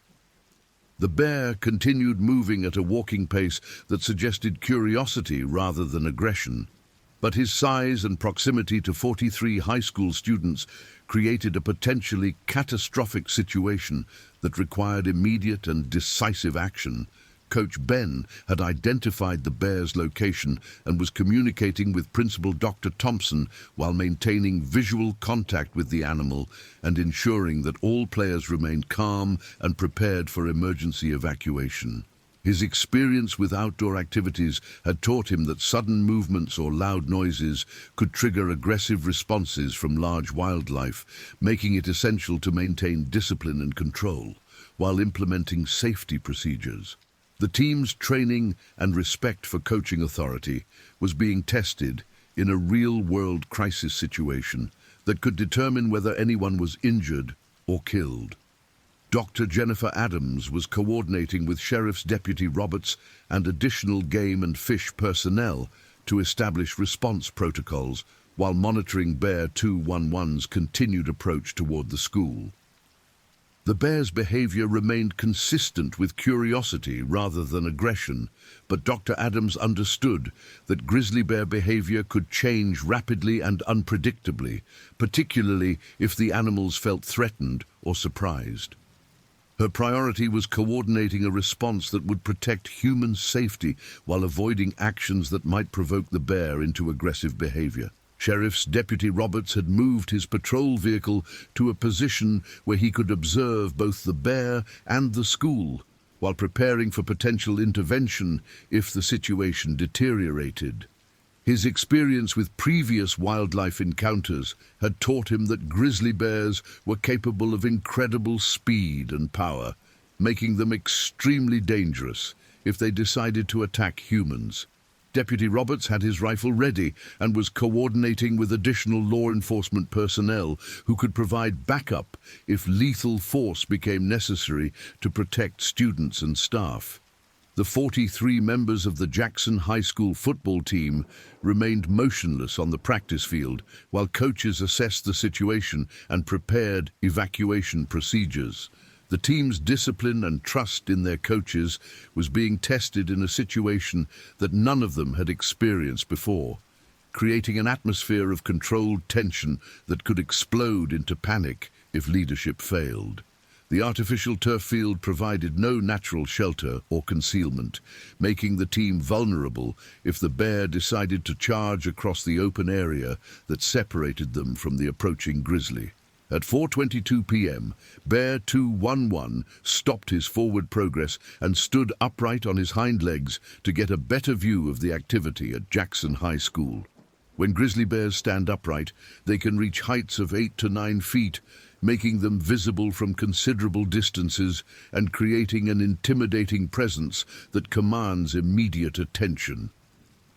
Bear 211's decision to stand and observe indicated that he was assessing the situation rather than immediately approaching, behavior that provided a brief opportunity for human response before the situation potentially escalated. The sight of a massive grizzly bear standing upright and observing their practice was unlike anything that most of the players had ever experienced, creating a level of primal fear that challenged their ability to maintain discipline and follow instructions.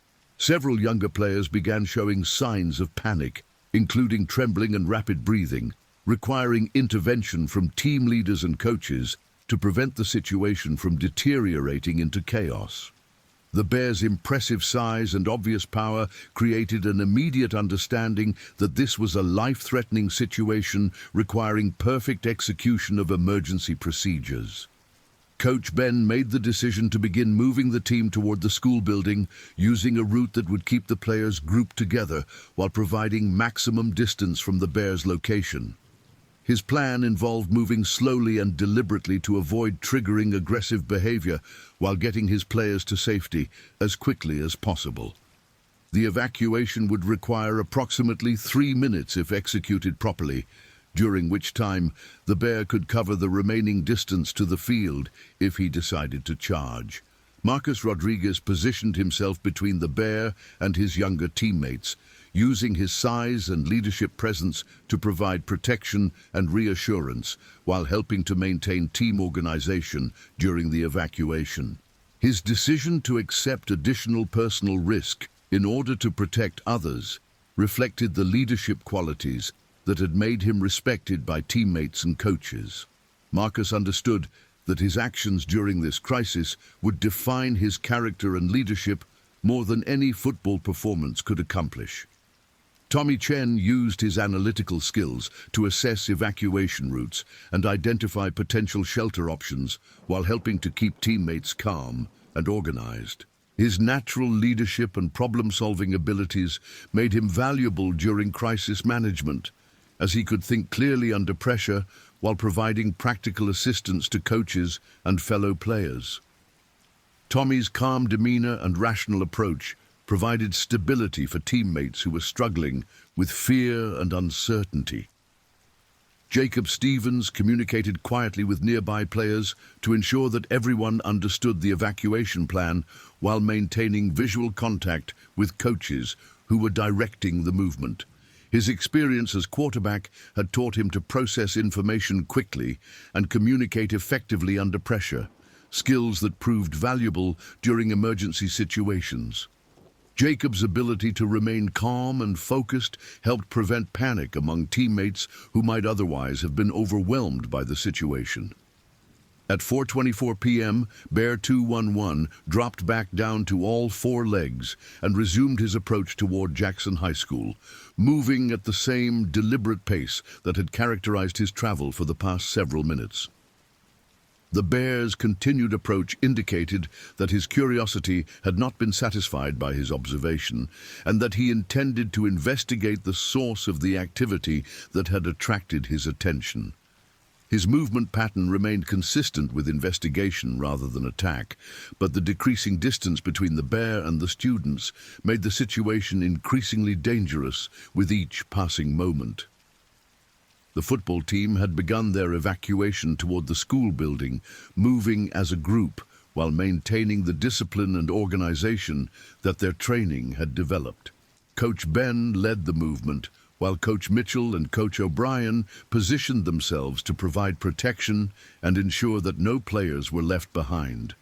The evacuation was proceeding smoothly, but the team was still approximately 200 yards from the safety of the school building, with the bear closing ground at a rate that made timing critical. Dr. Jennifer Adams was coordinating response efforts while monitoring Bear 211's GPS location and observing his behavior through binoculars from a position approximately half a mile from the school. Her assessment was that the bear remained in investigative mode rather than aggressive attack behavior, but she understood that the situation could change rapidly if the bear felt threatened, or if his curiosity was replaced by territorial or defensive instincts. Dr. Adams was prepared to authorize lethal intervention if necessary to protect human life, though she hoped that the evacuation would be completed before such measures became necessary. Sheriff's Deputy Roberts had moved his patrol vehicle to a position where he could provide cover for the evacuating students, while maintaining a clear shot at the bear if intervention became necessary. His experience with wildlife encounters had taught him that grizzly bears were capable of covering short distances at speeds exceeding 30 miles per hour, making it essential to be prepared for rapid escalation if the bear's behavior changed. Deputy Roberts coordinated with additional law enforcement personnel who were responding to provide backup and additional firepower if needed. At 4:25 p.m., the evacuation was proceeding according to plan when Bear 211 suddenly accelerated his approach, moving from a walking pace to a loping run that covered ground much more quickly than his previous travel speed. The change in the bear's behavior transformed the situation from controlled emergency to immediate life-threatening crisis, as the bear was now moving at a pace that would bring him to the practice field before the team could reach the safety of the school building. The sound of the bear's approach was audible to players and coaches, creating an immediate understanding that the situation had deteriorated beyond controlled evacuation. Several players broke formation and began running toward the school building, abandoning the organized movement that had been planned in favor of individual survival instincts. The breakdown in discipline created additional danger as players scattered in different directions, making it impossible for coaches to maintain protective formations or ensure that everyone reached safety. Coach Ben immediately recognized that the organized evacuation was no longer possible and began shouting instructions for players to run directly to the school building, using whatever route would get them to safety most quickly. His decision to abandon the planned evacuation reflected his understanding that student safety required immediate action rather than adherence to predetermined procedures that were no longer applicable. Coach Ben positioned himself between the approaching bear and his players, accepting personal risk to provide protection for students under his care. Marcus Rodriguez made the split-second decision to turn and face the approaching bear rather than continuing his evacuation toward the school building. His decision was motivated by protective instincts toward his younger teammates and by his understanding that someone needed to provide a distraction that might allow others to escape. Marcus grabbed a blocking pad that had been left on the field and prepared to defend himself and his teammates using whatever means were available. Tommy Chen continued moving toward the school building while helping younger players who had fallen or were struggling to keep up with the evacuation pace. His decision to accept additional personal risk to help teammates reflected the leadership qualities and selfless character that had made him respected throughout the community. Tommy's actions during the crisis would define his character more than any athletic achievement could accomplish. Jacob Stevens had nearly reached the school building when he realized that not all of his teammates were going to make it to safety before the Bear reached the practice field. His quarterback instincts and leadership training made it impossible for him to abandon teammates who were in danger, leading him to stop his own evacuation and turn back to provide assistance to players who were struggling to escape. At 4:26 p.m., Bear 211 reached the practice field and immediately focused his attention on the group of players and coaches who were still attempting to complete their evacuation. The Bear's behavior shifted from investigative to territorial as he encountered humans in what he perceived as his space, creating the aggressive posture and vocalizations that indicated immediate attack was likely. The Bear's massive size and obvious power created a terrifying presence that challenged the ability of even the most courageous individuals to maintain rational thought and effective action. Coach Ben positioned himself directly between the Bear and his remaining players, using his whistle to create noise that might distract the Bear while shouting instructions for players to continue their evacuation. His decision to accept personal risk to protect his students reflected the dedication and character that had made him a respected leader in the Jackson community. Coach Ben understood that his actions in the next few moments would determine whether any of his players were injured or killed by the approaching grizzly bear. The bear approached to within approximately 30 yards of the group before stopping and rising again to his hind legs, using his height advantage to assess the situation and determine his next course of action. The brief pause provided a crucial moment for additional players to reach the school building, while giving coaches time to position themselves for defense if the bear decided to attack. The standoff lasted only a few seconds, but those moments provided opportunities for life-saving decisions and actions. Marcus Rodriguez used the bear's momentary pause to position himself with the blocking pad while encouraging nearby teammates to continue moving towards safety. His military family background had taught him to remain calm during crisis situations while taking decisive action to protect others. Marcus understood that his actions might be the difference between life and death for his teammates, motivation that overcame any fear he might have felt about confronting a grizzly bear. Tommy Chen had reached relative safety near the school building, but continued to encourage and assist teammates who were still exposed to danger. His leadership during the crisis reflected the character and dedication that had made him a role model for younger students throughout Jackson High School. Tommy's willingness to risk his own safety to help others demonstrated the values that his parents had instilled and that would guide him throughout his life. At 4:27 p.m., Bear 211 dropped back to all four legs and charged directly toward the group of players and coaches who remained on the practice field. The bear's charge covered the 30-yard distance in approximately 3 seconds, moving at a speed that made evasive action nearly impossible for anyone who was directly in his path. The sound of the bear's approach was unlike anything that any of the players had ever experienced, creating a level of terror that challenged their ability to respond rationally to the life-threatening situation. Coach Ben had approximately 2 seconds to react before the bear would reach his position, time that he used to position himself to provide maximum protection for his players while preparing to defend against the attack, using whatever means were available. His coaching experience had taught him to make split-second decisions under pressure, skills that proved crucial during the most important moments of his life. Coach Ben's actions during the Bear attack would define his legacy more than any football achievement could accomplish. The Bears' initial target was Coach Ben, who represented the most immediate threat to the animal's dominance of the territory. The attack was swift and violent, with the bear using his massive paws and powerful jaws to overwhelm human resistance. Coach Ben's protective equipment provided minimal defense against an animal that weighed over 400 pounds and possessed the natural weapons that had made grizzly bears one of North America's most feared predators. Marcus Rodriguez reacted to the attack on Coach Ben by charging toward the bear with his blocking pad, hoping to distract the animal and provide his coach with an opportunity to escape or defend himself.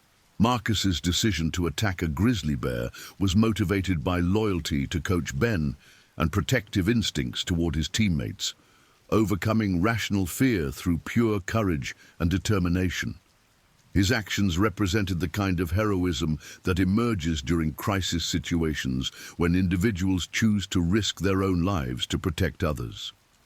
The impact of Marcus's blocking pad against the bear's side was sufficient to get the animal's attention, but not enough to cause any significant injury or deterrent effect. Bear 211 turned his attention from Coach Ben to Marcus, creating a new focal point for the attack, while providing Coach Ben with an opportunity to escape if he was still capable of movement. The bear's response to Marcus's intervention was immediate and violent, demonstrating the kind of overwhelming power that made grizzly bears so dangerous to humans. Tommy Chen and Jacob Stevens, along with several other players who had not yet reached complete safety, witnessed the attack on their coach and teammate and made the decision to return to the field to provide assistance. Their choice to abandon their own safety to help others reflected the kind of character and brotherhood that had developed within the team over years of shared challenges and victories.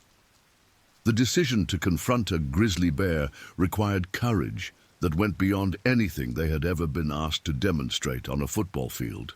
At 4:28 p.m., the bear attack on the Jackson High School football practice field had evolved into a chaotic situation involving multiple victims and defenders, with players and coaches fighting for their lives against an animal that possessed overwhelming physical advantages.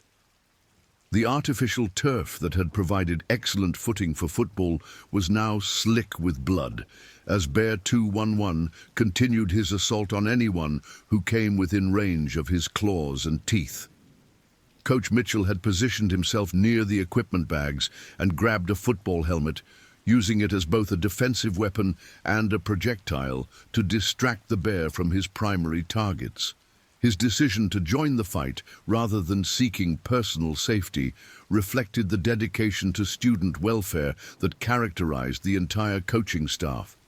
Coach Mitchell's actions were motivated by protective instincts and professional responsibility, understanding that the safety of his players was more important than his own survival. The sound of the attack had attracted attention from school personnel and community members who were in the vicinity of Jackson High School, creating additional witnesses to the developing tragedy while providing potential sources of assistance for the victims. However, the speed and violence of the bear attack made it difficult for anyone to provide effective help without becoming additional victims themselves. Dr. Jennifer Adams had observed the beginning of the attack through binoculars and immediately authorized lethal intervention while coordinating with law enforcement personnel who were positioned to respond. Her decision to authorize the killing of Bear 211 was difficult but necessary, as the bear's behavior had escalated beyond any possibility of non-lethal resolution. Dr. Adams understood that the death of the bear was tragic, but that human life had to take precedence when direct conflict occurred. Sheriff's Deputy Roberts had moved to a position where he could engage the bear with rifle fire while minimizing risk to the students and coaches who were still in the area of the attack. His training and experience with firearms provided the skills necessary to make accurate shots under extreme pressure. But the chaotic nature of the situation made it difficult to find clear opportunities to shoot without risking injury to innocent people. The bear's attack pattern involved brief but intense engagements with individual victims before moving to new targets, behavior that was consistent with territorial defense rather than predatory hunting. This pattern provided brief opportunities for victims to escape or for others to intervene, though the bear's speed and power made any human response extremely dangerous. The multiple victims and the continuing threat made it essential for law enforcement to act quickly to prevent additional casualties. At 4:29 p.m., Marcus Rodriguez was on the ground beneath the bear, using his football training and natural athleticism to avoid the most dangerous attacks while trying to protect his vital organs from claws and teeth that could inflict fatal injuries. His experience with contact sports had taught him how to protect himself while absorbing physical punishment, skills that proved crucial during the most important fight of his life. Marcus's struggle with the bear provided a distraction that allowed other players to continue their evacuation while potentially saving his coach's life. Tommy Chen had armed himself with a blocking dummy and was attempting to approach the bear from behind, hoping to provide assistance to Marcus while avoiding becoming an additional victim himself. His analytical mind was working to identify the bear's vulnerable spots and attack patterns, information that might help him provide effective assistance. Tommy's courage in confronting the bear reflected the character and dedication that had made him a leader among his peers. Jacob Stevens was coordinating with other players to create multiple distractions that might confuse the bear and provide opportunities for injured teammates to escape. His quarterback experience had taught him to read developing situations and coordinate team responses under pressure, skills that proved valuable during crisis management. Jacob's leadership during the attack helped maintain some level of organization among players who might otherwise have panicked completely. Coach Ben had suffered significant injuries during the initial attack, but was still conscious and attempting to coordinate defensive efforts while seeking medical attention for wounds that were bleeding heavily. His experience with contact sports had taught him to function despite pain and injury, allowing him to continue providing leadership even while severely wounded. Coach Ben's primary concern was for his players' safety rather than his own medical condition. At 4:30 p.m., Sheriff's Deputy Roberts found a clear shot at Bear 211 and fired his rifle, striking the bear in the chest with a high-powered round that was designed to stop large, dangerous animals. The shot was accurate and well-placed, but grizzly bears are notoriously difficult to kill quickly due to their size, bone density, and natural toughness. The bear's reaction to being shot was to become even more aggressive and dangerous, escalating the level of violence rather than ending the attack. The sound of the rifle shot created additional chaos as players and coaches were uncertain whether they were now dealing with crossfire in addition to the bear attack. However, the coaching staff quickly understood that law enforcement was attempting to stop the bear and began coordinating their defensive efforts with the shooting that was taking place from the perimeter of the practice field. Bear 211's reaction to being wounded was to charge toward the source of the gunfire, temporarily leaving the players and coaches behind as he sought to eliminate the new threat that had emerged. This behavior provided crucial moments for victims to seek medical attention and for additional players to reach safety, though the bear remained extremely dangerous and capable of returning to attack the original targets. Deputy Roberts continued firing at the bear as it charged toward his position, using his training and experience to place additional shots in vital areas while maintaining his own safety.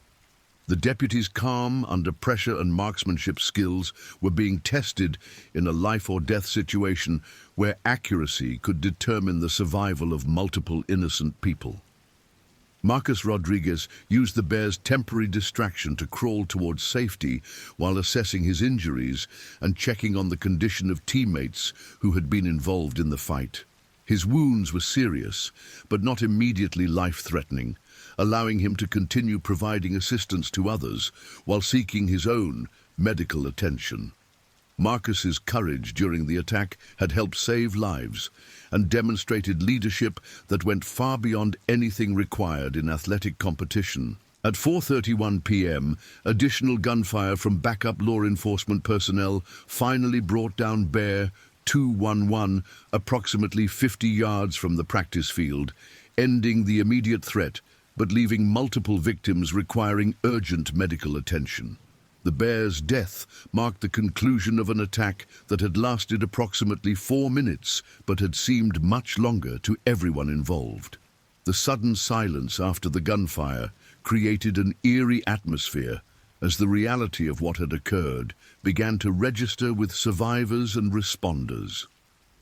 Emergency medical personnel who had been staging nearby immediately moved onto the practice field to begin treating injuries and preparing victims for transport to St. John's Medical Center. The medical response had been pre-positioned based on the developing wildlife situation, allowing for immediate intervention that would prove crucial in determining survival outcomes for the most seriously injured victims. Coach Ben had suffered multiple lacerations and puncture wounds that required immediate medical attention, though his injuries were not immediately life-threatening due to the protective actions of his players and his own defensive efforts. His primary concern remained the welfare of his students rather than his own medical condition, requiring medical personnel to insist on treatment while he attempted to check on every member of his team. Marcus Rodriguez had sustained significant injuries to his arms and torso, but had avoided the kind of catastrophic wounds that could have resulted from prolonged exposure to the bear's claws and teeth. His football conditioning and natural toughness had helped him survive the attack, though he would require extensive medical treatment and a long recovery period. Marcus's actions during the attack had helped save the lives of his coach and teammates, establishing him as a hero whose courage had been tested under the most extreme circumstances possible.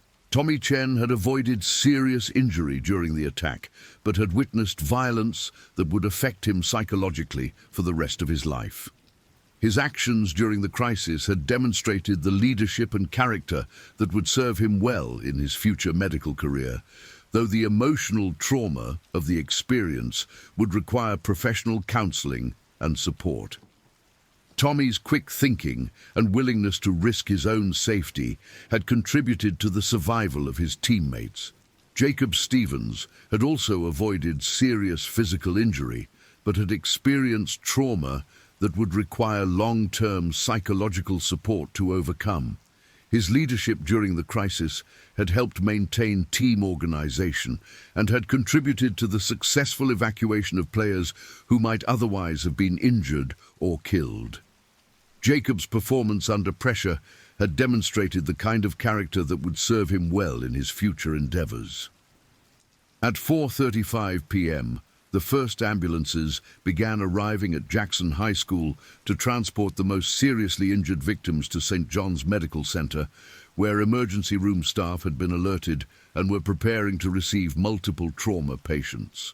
The hospital's proximity to outdoor recreation areas meant that staff had experience with wildlife attack injuries, though grizzly bear attacks were extremely rare and represented some of the most severe trauma cases that medical personnel would encounter. Dr. Lisa Chen, Tommy's mother and an emergency room physician, was among the medical staff preparing to receive the injured players and coaches. Her professional training allowed her to maintain clinical objectivity despite her personal connection to the situation, though the emotional impact of treating her son's teammates and coaches would require significant psychological support. Dr. Chen's expertise in trauma medicine would prove crucial in determining survival outcomes for the most seriously injured victims. The emergency response to the bear attack involved coordination among multiple agencies, including local law enforcement, Wyoming Game and Fish Department, emergency medical services, and hospital personnel.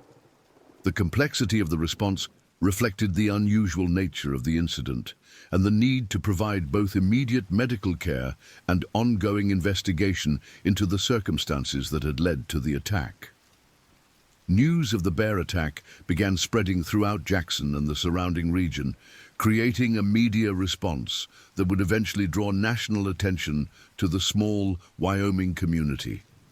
The story of high school football players fighting a grizzly bear with protective equipment captured public imagination while highlighting the ongoing conflicts between human development and wildlife conservation in the American West.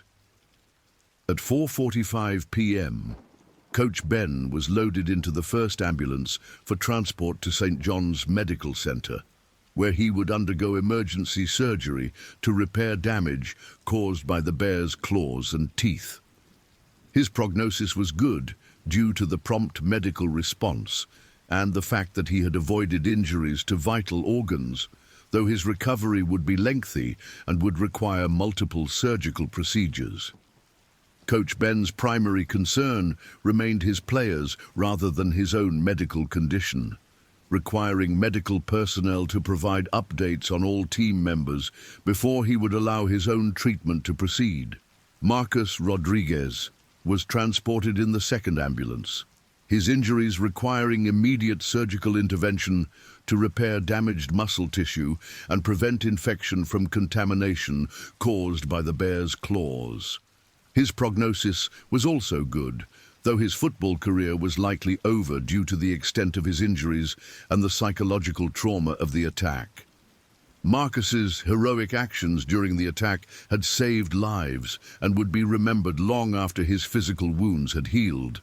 Additional ambulances transported other injured players and coaches to the hospital, where the emergency room staff worked to triage victims and provide appropriate treatment based on the severity of their injuries. The hospital's resources were stretched but adequate to handle the influx of trauma patients, thanks to advance warning and the relatively small number of people who had been directly involved in the attack. Tommy Chen and Jacob Stevens, along with other players who had avoided serious physical injury, were evaluated by medical personnel and released to their families pending psychological counseling that would help them process the trauma they had experienced. Their physical health was good, but the emotional impact of witnessing and participating in a life-or-death struggle would require professional support to prevent long-term psychological problems. The practice field at Jackson High School was designated as a crime scene for investigation purposes, though the attack was clearly a case of human-wildlife conflict rather than criminal activity. Wyoming Game and Fish Department personnel began the process of examining the circumstances that had led to the attack, while also conducting a necropsy on Bear 211 to determine whether any factors had contributed to his aggressive behavior. At 5 p.m., approximately 30 minutes after the attack had ended, all victims had been transported to medical facilities, and the immediate emergency response was transitioning to investigation and recovery phases. The practice field remained closed while evidence was collected and the scene was documented, though normal school activities were expected to resume the following day with additional security measures and counseling support for students and staff who had been affected by the incident.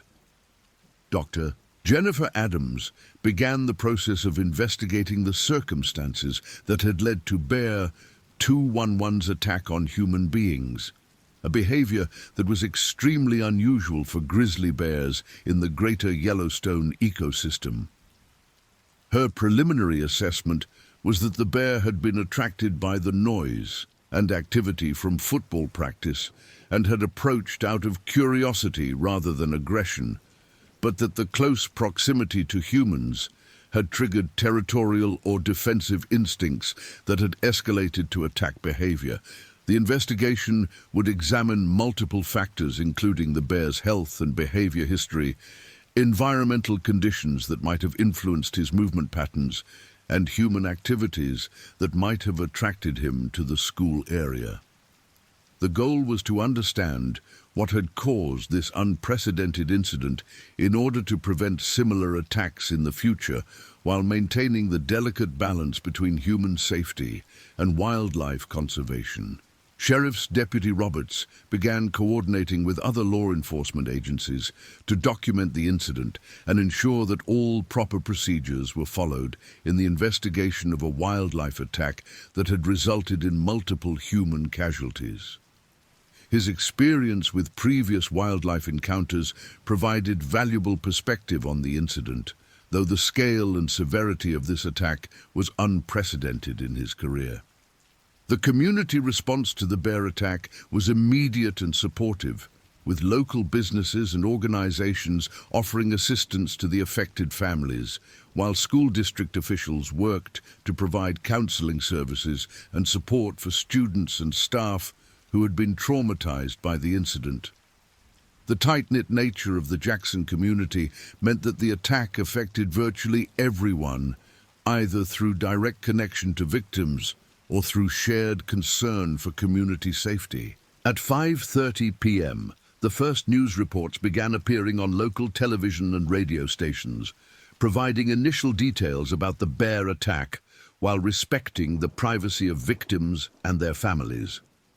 The story would eventually gain national attention due to the unusual nature of the incident and the heroic actions of coaches and players who had risked their lives to protect others. Media coverage would focus on both the immediate impact of the attack and the broader issues of human-wildlife conflict in areas where development was encroaching on traditional animal habitat. St. John's Medical Center released its first statement confirming that multiple patients were being treated for injuries sustained in a wildlife encounter, though specific details about injuries and prognoses were withheld pending family notification and privacy considerations. The hospital's statement emphasized that all patients were receiving appropriate care and that additional information would be provided as it became available. Wyoming Game and Fish Department issued a statement confirming that a grizzly bear had been killed during an attack on high school students and staff, emphasizing that the agency's priority was human safety while also expressing regret over the loss of the bear. The statement included information about bear safety and recommendations for avoiding wildlife encounters, though officials acknowledged that this particular incident appeared to have been unavoidable given the circumstances. Jackson High School principal Dr. Thompson held a brief press conference to provide information about the incident while protecting the privacy of students and staff who had been involved. His statement emphasized the heroic actions of coaches and students who had risked their lives to protect others, while also announcing that counseling services would be available for anyone who had been affected by the incident. Dr. Thompson's calm and professional handling of the crisis helped reassure parents and community members who were concerned about school safety.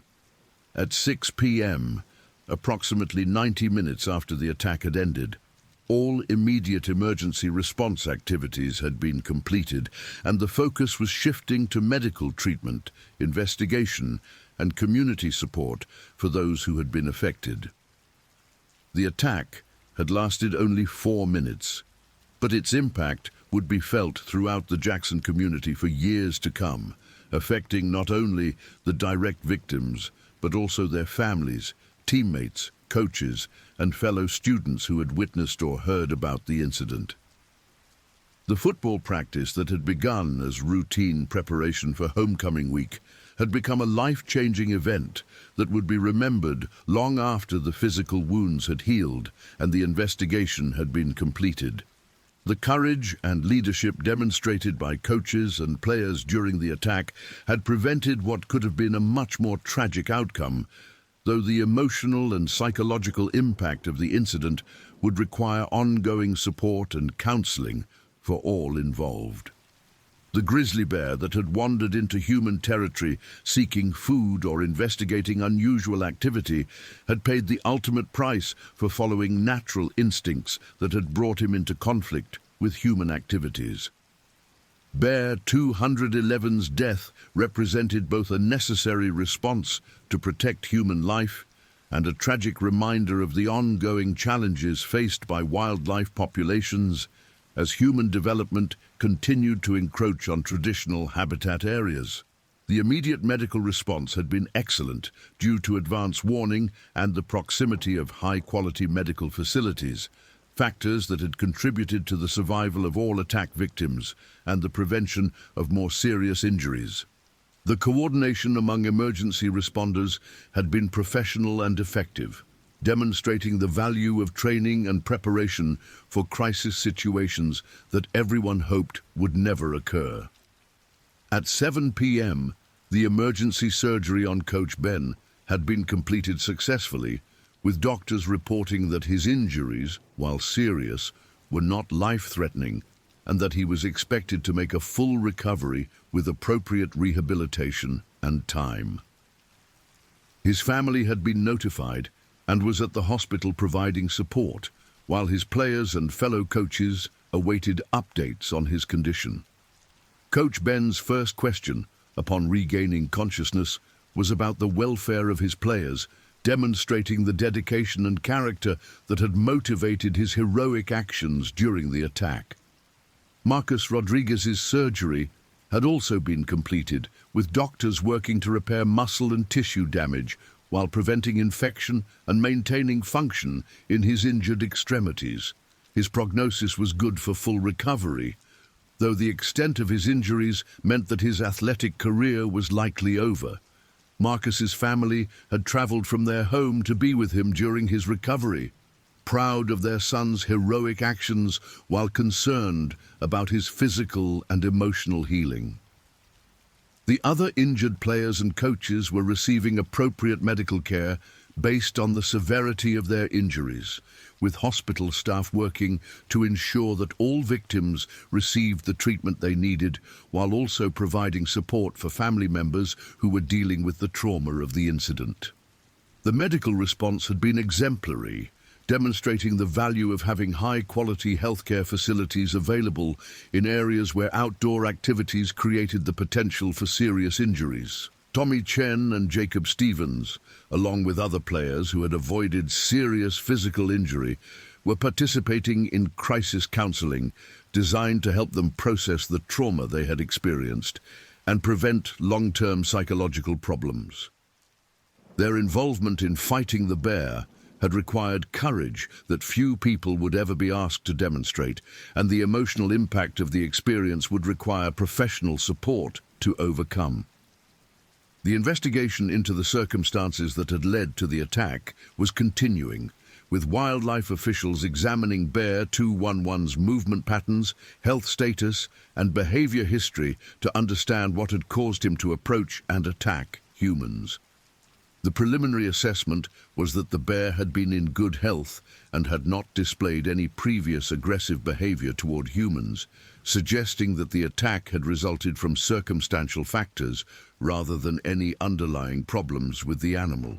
At 8 p.m., families of all team members had been notified about the incident and the status of their children, with school officials and medical personnel working to ensure that accurate information was provided while respecting privacy concerns. The community response had been overwhelming, with local businesses, churches, and organizations offering support and assistance to affected families. The incident had brought the community together in a demonstration of solidarity and mutual support that would be remembered long after the immediate crisis had passed. The cancellation of the upcoming homecoming game was announced, along with the postponement of all other athletic activities, pending a review of safety procedures and completion of the investigation into the bear attack. While disappointing to students and community members who had been looking forward to the game, the decision was universally supported as appropriate given the circumstances and the need to focus on recovery and healing. News coverage of the incident was beginning to attract national attention, with reporters and television crews arriving in Jackson to cover the story of high school football players fighting a grizzly bear. The media attention would continue for several days, focusing on both the immediate details of the attack and the broader issues of human-wildlife conflict in the American West. The heroic actions of coaches and players would be widely praised, while the incident would spark renewed debate about wildlife management and safety procedures in areas where human activity overlapped with animal habitat. The Wyoming Game and Fish Department announced plans for a comprehensive review of bear management policies and safety procedures for schools and other facilities located near wildlife habitat. The review would examine current protocols for monitoring and responding to wildlife threats, while also considering new technologies and strategies that might prevent similar incidents in the future. The agency's commitment to both human safety and wildlife conservation would be tested as they work to develop policies that balanced competing interests and concerns. At 9 p.m., approximately 5 hours after the attack, the immediate crisis phase was complete, and all victims were receiving appropriate medical care while investigation and recovery efforts continued. The Jackson High School football team had experienced a traumatic event that would affect all participants for the rest of their lives, but the courage and leadership they had demonstrated during the crisis had prevented a much more tragic outcome. The incident would be remembered as an example of heroism under extreme circumstances, as well as a reminder of the ongoing challenges of living in close proximity to some of North America's most powerful predators. The community's response to the crisis had demonstrated the strength and resilience that characterize small towns throughout the American West, where residents understood that they lived in beautiful but potentially dangerous environments that required constant awareness and preparation. The support offered to affected families would continue for months and years to come as the community worked together to help everyone involved heal from the physical and emotional trauma of the bear attack. The investigation into the incident would continue for several weeks, examining all factors that might have contributed to the attack while developing recommendations for preventing similar incidents in the future. The death of Bear 211 would be mourned by wildlife conservation advocates while being accepted as necessary to protect human life, highlighting the difficult balance between preservation of endangered species and public safety in areas where the two interests sometimes conflicted. The long-term impact of the bear attack would extend far beyond the immediate victims to include changes in wildlife management policies, school safety procedures, and community awareness of the potential dangers associated with living in prime wildlife habitat. The incident would serve as a case study for emergency responders, wildlife managers, and school administrators throughout regions where similar conflicts might occur. As night fell over Jackson, Wyoming, the community began the long process of healing and recovery from an incident that had transformed a routine football practice into a life-changing encounter with one of nature's most powerful predators. The courage demonstrated by coaches and players during the attack had prevented a tragedy while creating heroes whose actions would be remembered and honored for generations to come. The morning of September 23rd would bring new challenges as the community worked to support affected families while resuming normal activities at Jackson High School. Counseling services would be available for all students and staff, while additional security measures would be implemented to ensure that such an incident could never occur again.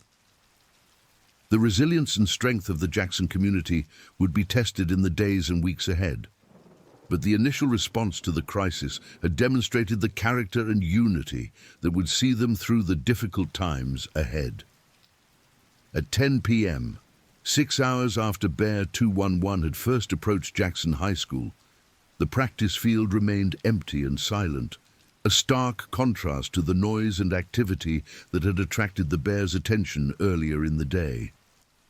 The artificial turf bore stains that would serve as a permanent reminder of the violence that had occurred, though plans were already being made to restore the field and resume normal activities as soon as appropriate.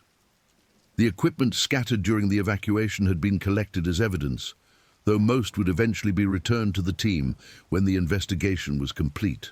The hospital continued to provide medical care for injured victims, while also offering support for family members who were dealing with the trauma of seeing their loved ones injured in such a violent and unexpected manner. The medical staff's professional expertise had been crucial in ensuring the survival of all attack victims, while their compassionate care was helping families cope with the emotional impact of the incident. Wyoming Game and Fish Department personnel continued their investigation of the bear attack, working to understand all factors that had contributed to the incident, while also examining the carcass of Bear 211 for any signs of disease or injury that might have influenced his behavior. The preliminary necropsy results indicated that the bear had been in excellent health and had not displayed any abnormal characteristics that might have predisposed him to aggressive behavior toward humans. Law enforcement officials completed their documentation of the incident, though their investigation would continue for several more days as they interviewed witnesses and collected evidence related to the attack. The incident would eventually be classified as a justifiable wildlife killing in defense of human life, though the investigation would provide valuable information for preventing similar incidents in the future. The emotional impact of the bear attack extended throughout the Jackson community and beyond, as news of the incident spread through social media and traditional news outlets. Messages of support and encouragement poured in from around the country, with many people expressing admiration for the courage demonstrated by coaches and players during the crisis. The incident had captured public attention not only because of its dramatic nature, but also because it represented the ongoing conflicts between human development and wildlife conservation that affected communities throughout the American West.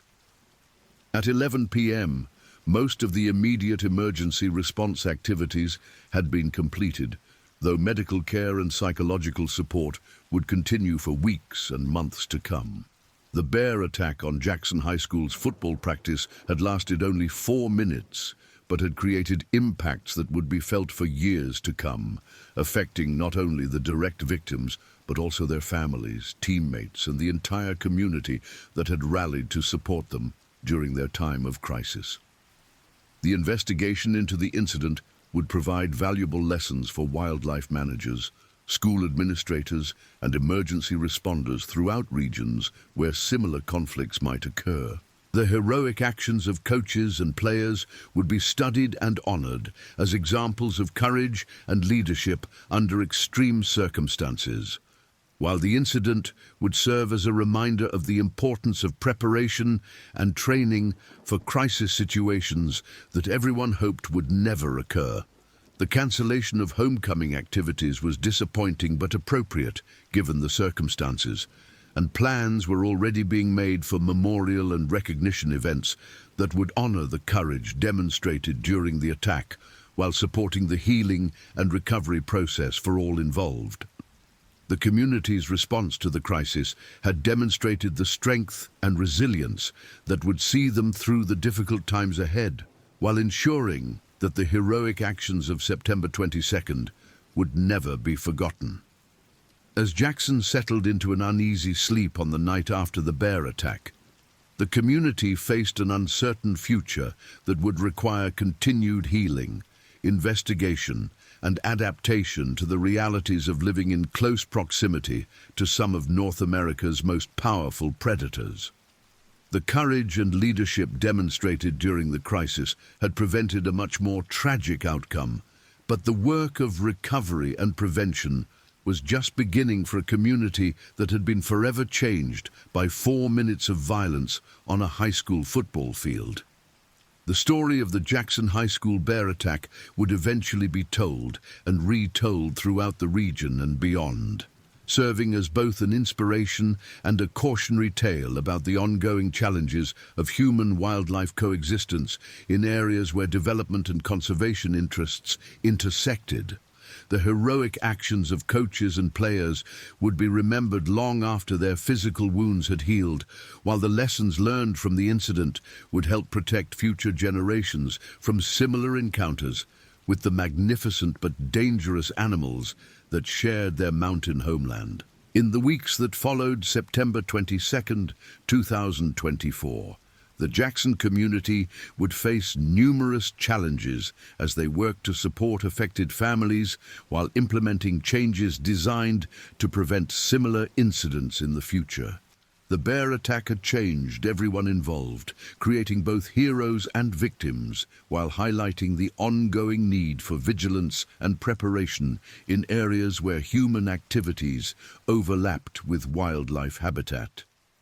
The courage demonstrated during those 4 minutes of crisis would serve as an inspiration for generations to come, while the lessons learned would help protect others who chose to live and work in the beautiful but potentially dangerous environment of the Greater Yellowstone ecosystem. The final chapter of the bear attack story was still being written as the community worked through the complex process of healing, investigation, and adaptation that would define their response to this unprecedented incident. The immediate crisis had been managed with professionalism and courage, but the long-term impact would require continued commitment from everyone involved to ensure that the lessons learned would help prevent similar tragedies while honoring the memory of those who had risked their lives to protect others during the most challenging moments of their lives. As autumn progressed toward winter in Jackson, Wyoming, the community continued to grapple with the aftermath of the bear attack while working to support the ongoing recovery of those who had been affected.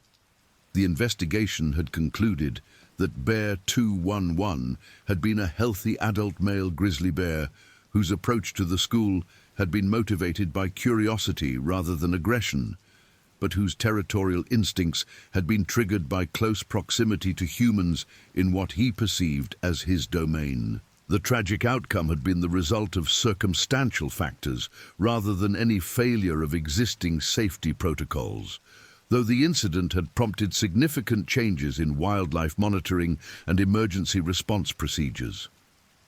Coach Ben's recovery had progressed well, and he was expected to return to coaching duties the following season, though his experience during the attack had given him a new perspective on the importance of safety and preparation that would influence his coaching philosophy for the rest of his career.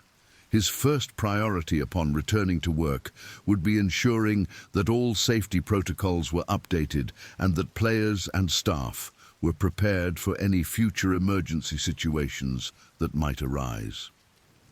Marcus Rodriguez had made an excellent recovery from his injuries and had been accepted to several universities on academic scholarships, his heroic actions during the bear attack having been noted by admissions committees, who recognized the character and leadership he had demonstrated under extreme circumstances.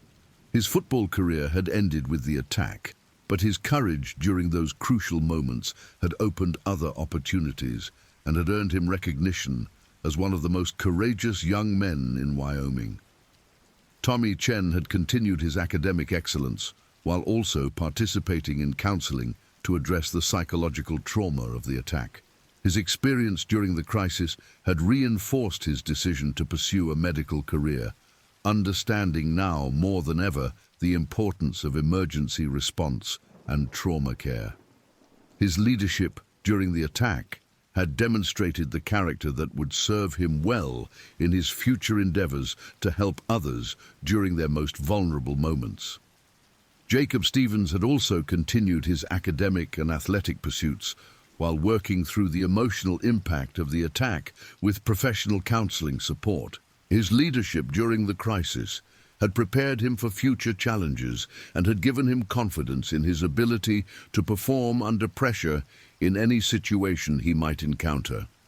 The quarterback skills that had served him well on the football field had translated directly to crisis management, and his experience during the bear attack had been noted by college recruiters who recognized the character and maturity he had demonstrated under extreme circumstances. The medical treatment of the bear attack victims had required the coordinated efforts of St. John's Medical Center's entire emergency department, with additional specialists called in from larger hospitals in Salt Lake City and Denver to provide expertise in treating wildlife attack injuries.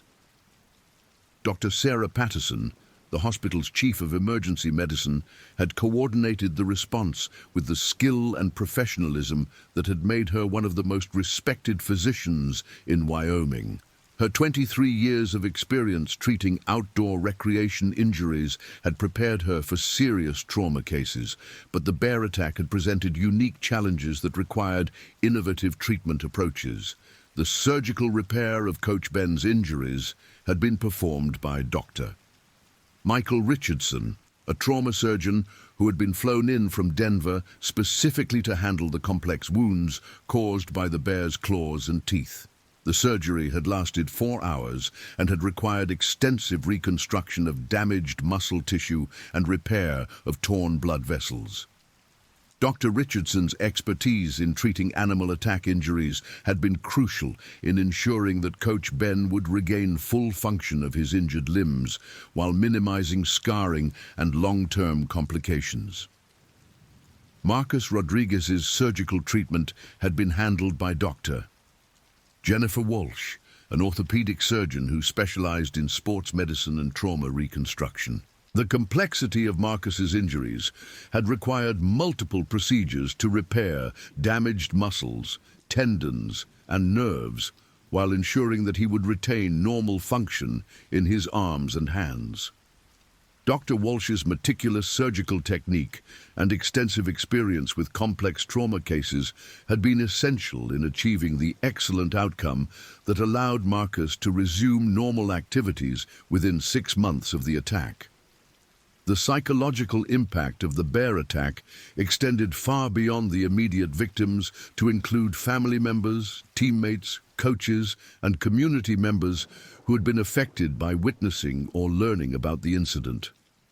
Dr. Amanda Foster, a clinical psychologist who specialized in trauma counseling, had been brought in to coordinate the mental health response and ensure that everyone affected by the attack received appropriate support. Her experience with post-traumatic stress disorder and crisis counseling had been invaluable in helping the Jackson community begin the healing process. The investigation conducted by the Wyoming Game and Fish Department had been led by Dr. Jennifer Adams in coordination with federal wildlife officials from the U.S. Fish and Wildlife Service, whose jurisdiction over grizzly bears as an endangered species required their involvement in any incident resulting in the death of these protected animals. The investigation had been thorough and comprehensive, examining all factors that might have contributed to Bear 211's approach to the school and his subsequent attack on students and staff. The necropsy performed on Bear 211 had been conducted by Dr. Mark Stevens, a wildlife veterinarian with extensive experience in examining grizzly bears and other large predators. The examination had revealed that the bear was a healthy adult male in excellent physical condition, with no signs of disease, injury, or malnutrition that might have influenced his behavior. The bear's stomach contents had indicated that he had been feeding normally on natural food sources, ruling out starvation as a factor in his approach to human-populated areas. GPS collar data from Bear 211 had been analyzed by Dr. Rebecca Martinez, a wildlife biologist who specialized in grizzly bear movement patterns and habitat use. The data had shown that the bear's movement toward Jackson had been part of a normal fall migration pattern, as bears sought lower elevation areas with more abundant food sources before entering winter hibernation. The bear's route had brought him into closer proximity to human development than was typical, but his movement pattern had been consistent with normal bear behavior rather than any unusual or aggressive tendencies. Environmental factors that might have influenced Bear 211's behavior had been examined by Dr. Thomas Wilson, a wildlife ecologist who studied predator-human interactions throughout the greater Yellowstone ecosystem. His analysis had indicated that drought conditions during the summer of 2024 had reduced natural food sources at higher elevations, potentially motivating bears to travel greater distances in search of adequate nutrition before winter. The environmental stress caused by drought had been identified as a contributing factor in the bear's unusual proximity to human activity areas. The response by emergency medical services had been exemplary, with paramedics and emergency medical technicians demonstrating the kind of professionalism and skill that had saved lives during the critical first hour after the attack. Emergency Medical Services Director Captain Robert Johnson had coordinated the response with the efficiency and expertise that came from years of experience handling outdoor recreation emergencies in the Jackson area. The rapid deployment of multiple ambulances and medical personnel had been crucial in ensuring that all victims received appropriate care within the golden hour that often determined survival outcomes in serious trauma cases. The law enforcement response had been coordinated by Sheriff's Deputy Michael Roberts in cooperation with additional personnel from Teton County Sheriff's Department and the Wyoming Highway Patrol. The decision to use lethal force against Bear 211 had been made in accordance with established protocols for protecting human life during wildlife emergencies, though the officers involved had expressed regret over the necessity of killing the bear. The investigation of the law enforcement response had concluded that all actions taken had been appropriate and professional given the circumstances.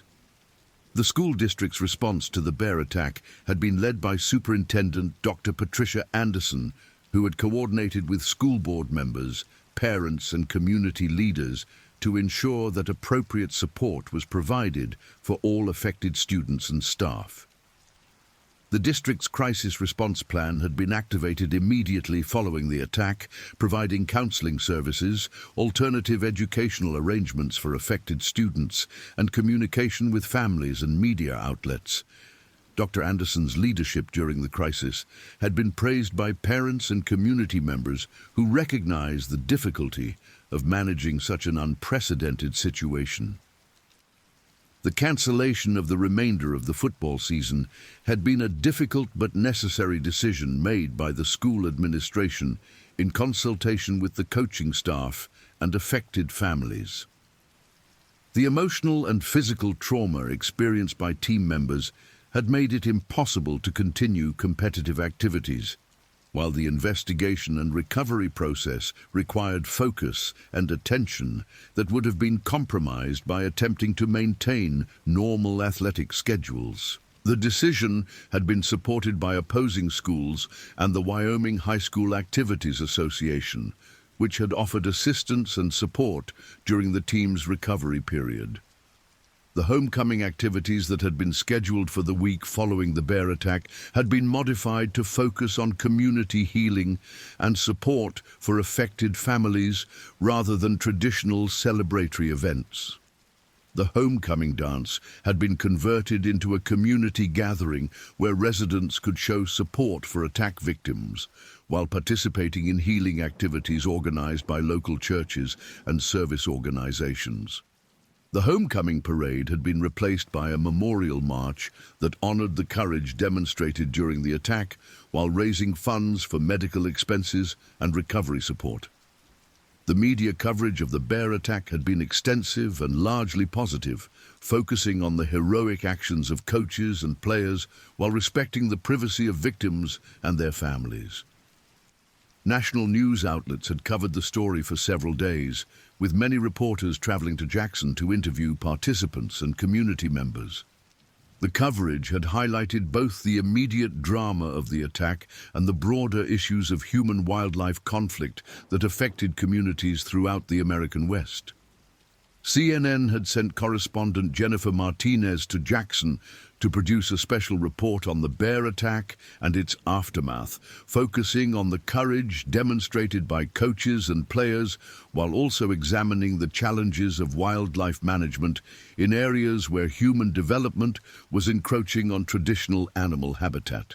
The report had aired during prime time and had reached millions of viewers, bringing national attention to the incident and the issues it represented. NBC's Today Show had featured interviews with Coach Ben and Marcus Rodriguez during their recovery, allowing them to share their experiences and perspectives on the attack, while also promoting bear safety awareness among viewers who lived in or visited areas with grizzly bear populations. The interviews had been conducted with sensitivity and respect for the trauma experienced by the participants, while also providing educational information that might help prevent similar incidents in the future. ESPN had produced a documentary about the bear attack titled Courage Under Fire, the Jackson High School Bear Attack, which had examined the incident from multiple perspectives while celebrating the heroism demonstrated by coaches and players. The documentary had included interviews with participants, wildlife experts, emergency responders, and community members, providing a comprehensive examination of the incident and its impact on everyone involved. The reaction from the broader football community had been overwhelmingly supportive, with high school and college teams throughout the region expressing solidarity with Jackson High School and offering assistance during the recovery period. The University of Wyoming football team had dedicated their next game to the Jackson High School Broncos, while several NFL players who had grown up in Wyoming had visited the injured players and coaches to provide encouragement and support. Local businesses and organizations had rallied to support affected families, establishing relief funds to help with medical expenses and creating support networks that would continue long after the immediate crisis had passed. The Jackson Hole Chamber of Commerce had coordinated fundraising efforts that had raised over $200,000 within the first month after the attack, money that was distributed to families based on their needs and circumstances. The Wyoming State Legislature had responded to the bear attack by introducing legislation that would strengthen wildlife management protocols and increase funding for human-wildlife conflict prevention programs. State Senator David Martinez, who represented the Jackson area, had authored a bill that would require enhanced safety protocols for schools located near wildlife habitat, while also providing additional resources for monitoring and managing dangerous wildlife situations. The U.S. Fish and Wildlife Service had announced a comprehensive review of grizzly bear management policies in the greater Yellowstone ecosystem, examining current protocols for monitoring bear movements and responding to human-wildlife conflicts. The review would consider new technologies and strategies that might reduce the risk of future incidents while maintaining the conservation goals that had led to the recovery of grizzly bear populations throughout the region. The National Park Service had implemented enhanced bear monitoring protocols in Grand Teton National Park and Yellowstone National Park, using advanced GPS tracking technology and improved communication systems to provide real-time information about bear locations and movements. The enhanced monitoring would allow for more rapid response to situations where bears were approaching areas of high human activity, potentially preventing incidents like the one that had occurred at Jackson High School. Wildlife conservation organizations had used the bear attack as an opportunity to promote education about bear safety and human-wildlife coexistence. developing new educational programs that would be implemented in schools throughout bear habitat areas. The National Wildlife Federation had partnered with local organizations to create curriculum materials that would teach students about bear behavior and safety, while also promoting understanding of wildlife conservation issues. The psychological counseling provided to attack victims and their families had been coordinated by Dr. Amanda Foster in partnership with mental health professionals from throughout the region. The counseling program had included both individual and group therapy sessions designed to help participants process their trauma while developing coping strategies for dealing with long-term emotional effects. The program had been funded through a combination of insurance coverage, community donations, and grants from national organizations that supported trauma victims. Marcus Rodriguez had participated in extensive counseling to address both the physical and emotional trauma of his bear attack experience, working with specialists who understood the unique challenges faced by young people who had survived life-threatening encounters. His recovery had been complicated by survivors' guilt and recurring nightmares, but the professional support he received had helped him develop healthy coping mechanisms while maintaining his academic and personal goals. Tommy Chen had also benefited from professional counseling, though his psychological recovery had been somewhat easier due to his family's medical background and their understanding of trauma psychology. His parents had provided exceptional support throughout his recovery, while also ensuring that he received professional help from specialists who were experienced in treating young trauma victims. Tommy's analytical nature had actually helped his recovery, as he was able to understand and process his emotional responses in ways that facilitated healing. Jacob Stevens had worked with a sports psychologist who specialized in helping athletes overcome traumatic experiences that affected their ability to perform under pressure. The counseling had helped Jacob understand that his leadership during the bear attack had demonstrated exceptional courage and character, while also providing strategies for managing the anxiety and stress that sometimes accompanied high-pressure situations. His recovery had been successful, and he had returned to football with renewed confidence and perspective.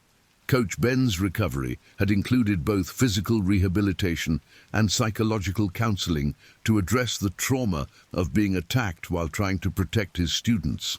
His experience had given him a new appreciation for the dangers that could threaten young people under his care, while also reinforcing his commitment to their safety and well-being. The counseling had helped him process feelings of responsibility and guilt that were common among adults who had survived incidents where young people were injured. The physical rehabilitation required by Coach Ben and Marcus Rodriguez had been extensive and challenging, requiring months of physical therapy and occupational therapy to restore full function and mobility.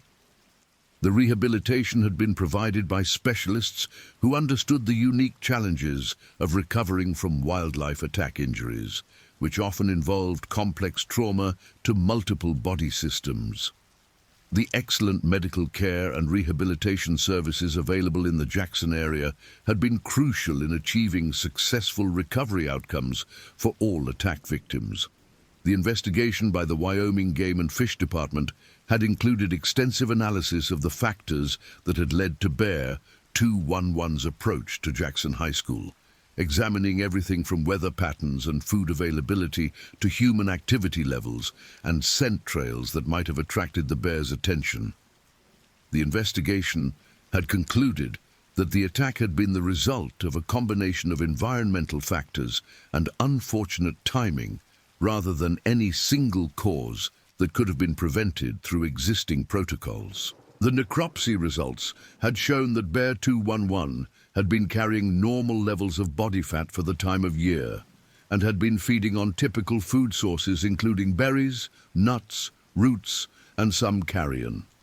The bear's excellent physical condition had ruled out starvation or malnutrition as factors in his approach to human-populated areas, while toxicology tests had found no evidence of exposure to drugs, poisons, or other substances that might have affected his behavior.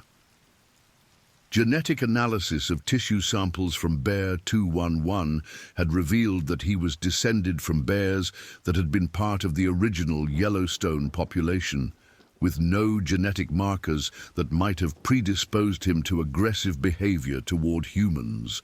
The analysis had been part of ongoing research into grizzly bear genetics and behavior, contributing to scientific understanding of these animals, while also providing information relevant to the investigation of the attack. The GPS collar data from Bear 211 had provided valuable insights into grizzly bear movement patterns and habitat use that would inform future wildlife management decisions throughout the greater Yellowstone ecosystem. The data had shown that the bear had traveled over 150 miles during the month before his death, covering territory that included both wilderness areas and locations near human development. This information would be used to improve predictions of when and where bears might come into contact with human activities. Environmental monitoring in the area around Jackson had been enhanced following the bear attack, with additional weather stations and wildlife cameras installed to provide better information about conditions that might influence animal behavior and movement patterns.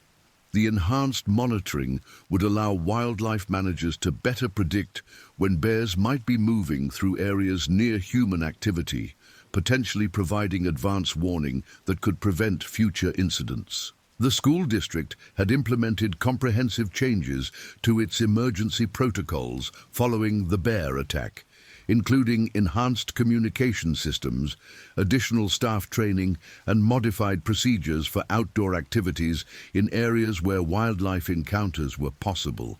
The changes had been developed in consultation with wildlife experts, emergency responders, and safety specialists to ensure that they were both effective and practical for implementation in a school environment.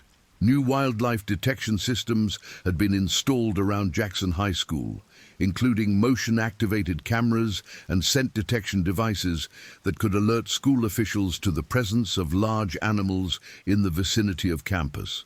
The systems were connected to a central monitoring station that was staffed during all hours when students or staff were present on campus, providing immediate notification of potential wildlife threats. Staff training had been enhanced to include detailed instruction on wildlife encounter procedures, with all faculty and staff required to complete annual training on recognizing signs of wildlife presence and implementing appropriate response protocols. The training had been developed by wildlife experts and included both classroom instruction and practical exercises designed to prepare staff for real-world situations. Student education programs had been expanded to include comprehensive instruction on wildlife safety and awareness, with age-appropriate curriculum developed for all grade levels.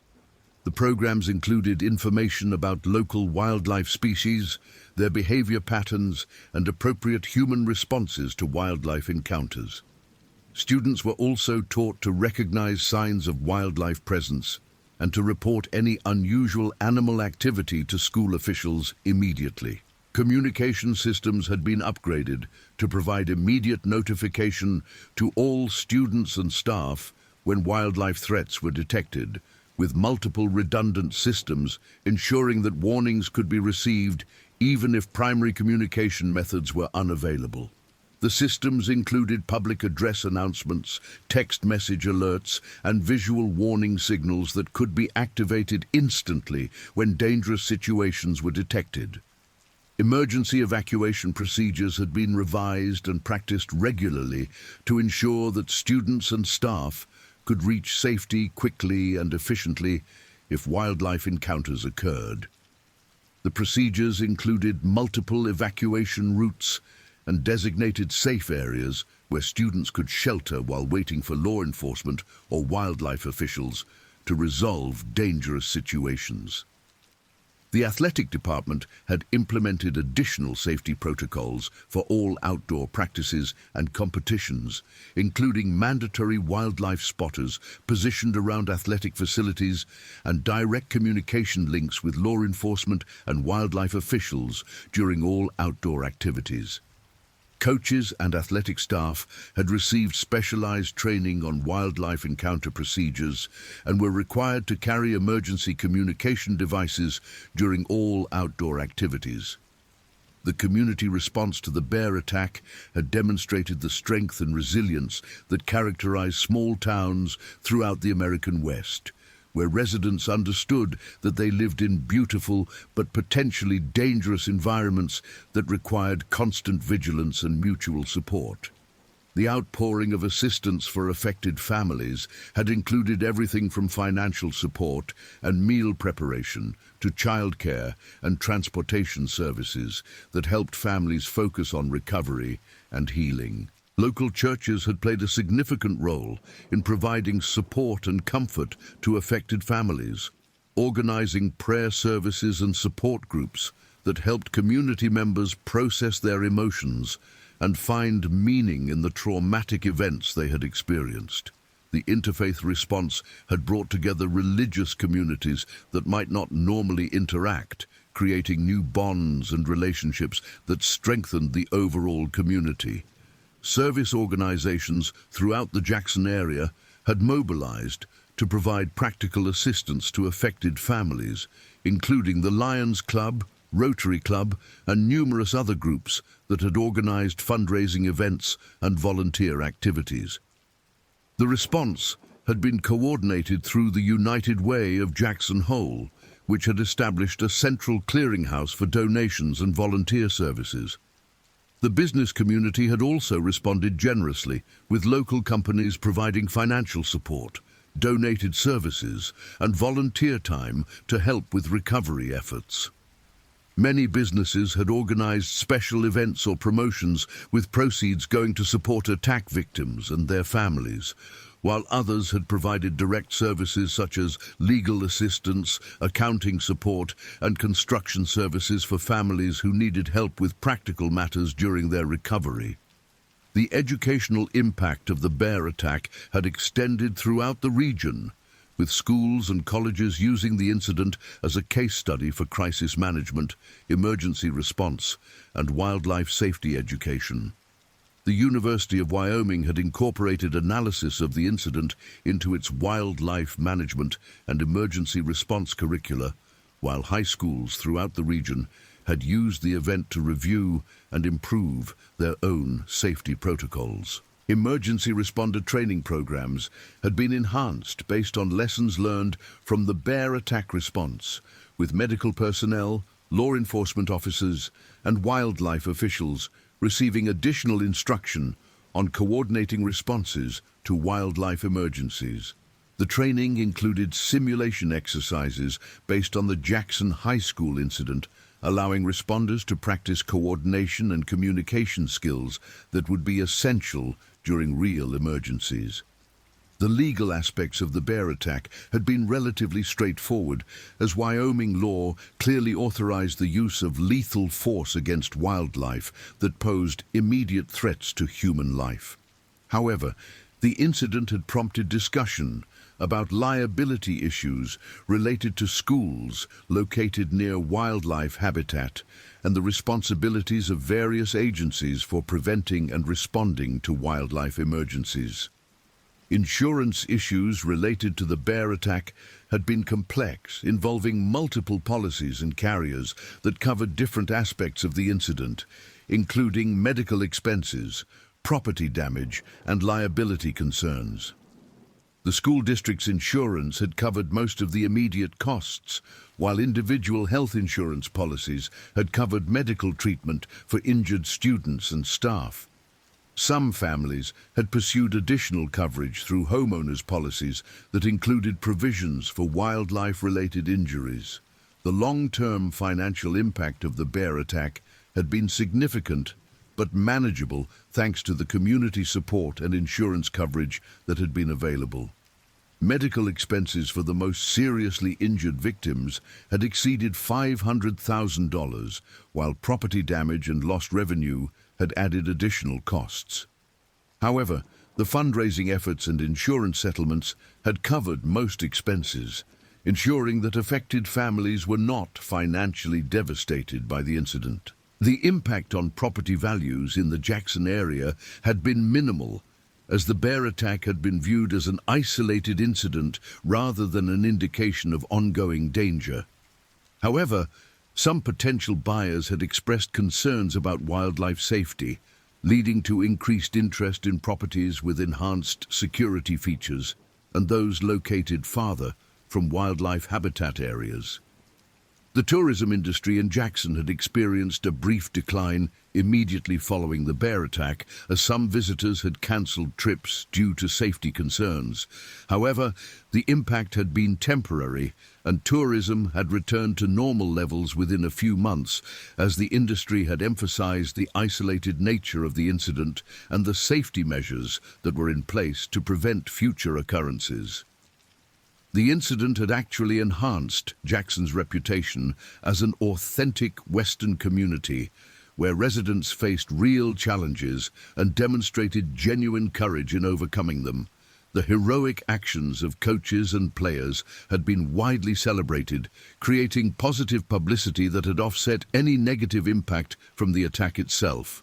Wildlife viewing and outdoor recreation activities had continued normally in the Jackson area, with enhanced safety education and awareness rather than reduced participation. The bear attack had served as a reminder of the importance of proper preparation and vigilance during outdoor activities, but had not significantly reduced public interest in experiencing the natural beauty and wildlife of the greater Yellowstone ecosystem. The memorial activities that had been organized to honor the courage demonstrated during the bear attack had become annual events that brought the community together while preserving the memory of the incident and its lessons. A memorial garden had been established at Jackson High School, featuring native plants and wildlife-resistant landscaping that served as both a beautiful natural area and a reminder of the importance of coexistence with wildlife. A scholarship fund had been established in honor of the bear attack victims, providing financial assistance to students who demonstrated courage, leadership, and community service. The scholarships were funded through ongoing community donations and fundraising events, ensuring that the positive legacy of the incident would continue to benefit future generations of students. The Jackson High School football team had been rebuilt over the following seasons, with new players and coaches carrying forward the legacy of courage and teamwork that had been demonstrated during the bear attack. The team's motto had been changed to Courage Under Fire, honoring the actions of the 2024 team while inspiring future players to demonstrate similar character and leadership. Coach Ben had returned to coaching the following season with renewed appreciation for the responsibility he carried for his players' safety and well-being. His experience during the bear attack had made him a more thoughtful and careful coach, while also reinforcing his commitment to developing character and leadership among young people. His reputation had been enhanced rather than damaged by the incident, as parents and community members recognized his heroic actions in protecting his players. The relationships formed among team members during the bear attack had remained strong long after graduation, with many players staying in contact and supporting each other through college and career challenges. The shared experience of surviving a life-threatening situation had created bonds that went far beyond typical high school friendships, establishing a brotherhood that would last for the rest of their lives. Marcus Rodriguez had graduated with honors and had attended the University of Wyoming on an academic scholarship, majoring in criminal justice, with plans to become a law enforcement officer specializing in wildlife management. His experience during the bear attack had influenced his career choice, as he wanted to help prevent similar incidents while protecting both human safety and wildlife conservation. His heroic actions had opened doors and created opportunities that might not have been available otherwise. Tommy Chen had been accepted to Stanford University as planned, where he had excelled in his pre-medical studies while also participating in research on trauma psychology and emergency medicine. His experience during the bear attack had reinforced his commitment to medicine while giving him unique insights into the psychological and physical challenges faced by trauma victims. He had plans to specialize in emergency medicine with a focus on treating outdoor recreation injuries. Jacob Stevens had received multiple college scholarship offers, eventually choosing to attend the University of Colorado, where he had continued his football career while studying communications and journalism. His leadership during the bear attack had been noted by college recruiters who recognized the character and maturity he had demonstrated under extreme circumstances. He had plans to work in sports journalism while also promoting outdoor safety education. The other team members had also moved forward with their lives, with most attending college and pursuing careers influenced by their experience during the bear attack. Many had chosen fields related to emergency response, wildlife management, or public safety, motivated by their understanding of the importance of these services and their desire to help prevent similar tragedies. The coaching staff had remained largely intact, with Coach Mitchell and Coach O'Brien continuing to work alongside Coach Ben while implementing the enhanced safety protocols that had been developed following the attack. The coaching staff's heroic actions during the incident had enhanced their reputations and had attracted attention from other schools and programs, though all had chosen to remain in Jackson, where they felt they could make the greatest impact. The community of Jackson had emerged stronger from the bear attack experience, with enhanced emergency response capabilities, improved wildlife management protocols, and stronger bonds among residents who had worked together to support affected families.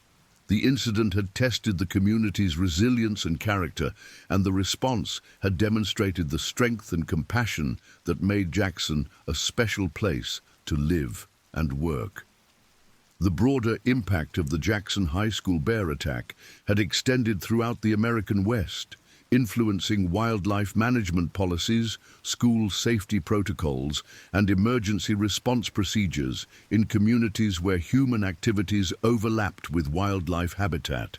The lessons learned from the incident had been shared through professional conferences, academic publications, and training programs that had reached thousands of individuals who might face similar challenges. Research studies based on the bear attack had contributed to scientific understanding of grizzly bear behavior, human-wildlife conflict, and emergency response effectiveness. The incident had provided valuable data that had been used to improve predictive models for wildlife movement and behavior, potentially preventing future conflicts through better understanding of the factors that led to dangerous encounters. The story of the Jackson High School bear attack had become part of the region's folklore, joining other tales of courage and survival that defined the character of the American West. The incident had demonstrated that ordinary people were capable of extraordinary heroism when faced with life-threatening situations, while also highlighting the ongoing challenges of living in harmony with some of North America's most powerful predators. 5 years after the bear attack, the community of Jackson continued to honor the memory of the incident while focusing on the positive changes and improvements that had resulted from the tragedy. The enhanced safety protocols, improved emergency response capabilities, and stronger community bonds had made Jackson a safer and more resilient place to live, while the heroic actions of coaches and players continued to inspire new generations of students and community members. The practice field at Jackson High School had been rededicated as Memorial Field, with a plaque honoring the courage demonstrated on September 22, 2024. The field continued to be used for football practices and games, but also served as a reminder of the importance of preparation, vigilance, and courage in facing the challenges that came with living in one of America's most beautiful but demanding environments. The legacy of the bear attack would continue for generations to come, serving as both an inspiration and a cautionary tale about the ongoing challenges of human-wildlife coexistence in the American West. The courage demonstrated by coaches and players during those 4 critical minutes had prevented a much greater tragedy, while creating heroes whose actions would be remembered and honored long after the physical wounds had healed and the immediate crisis had passed into history.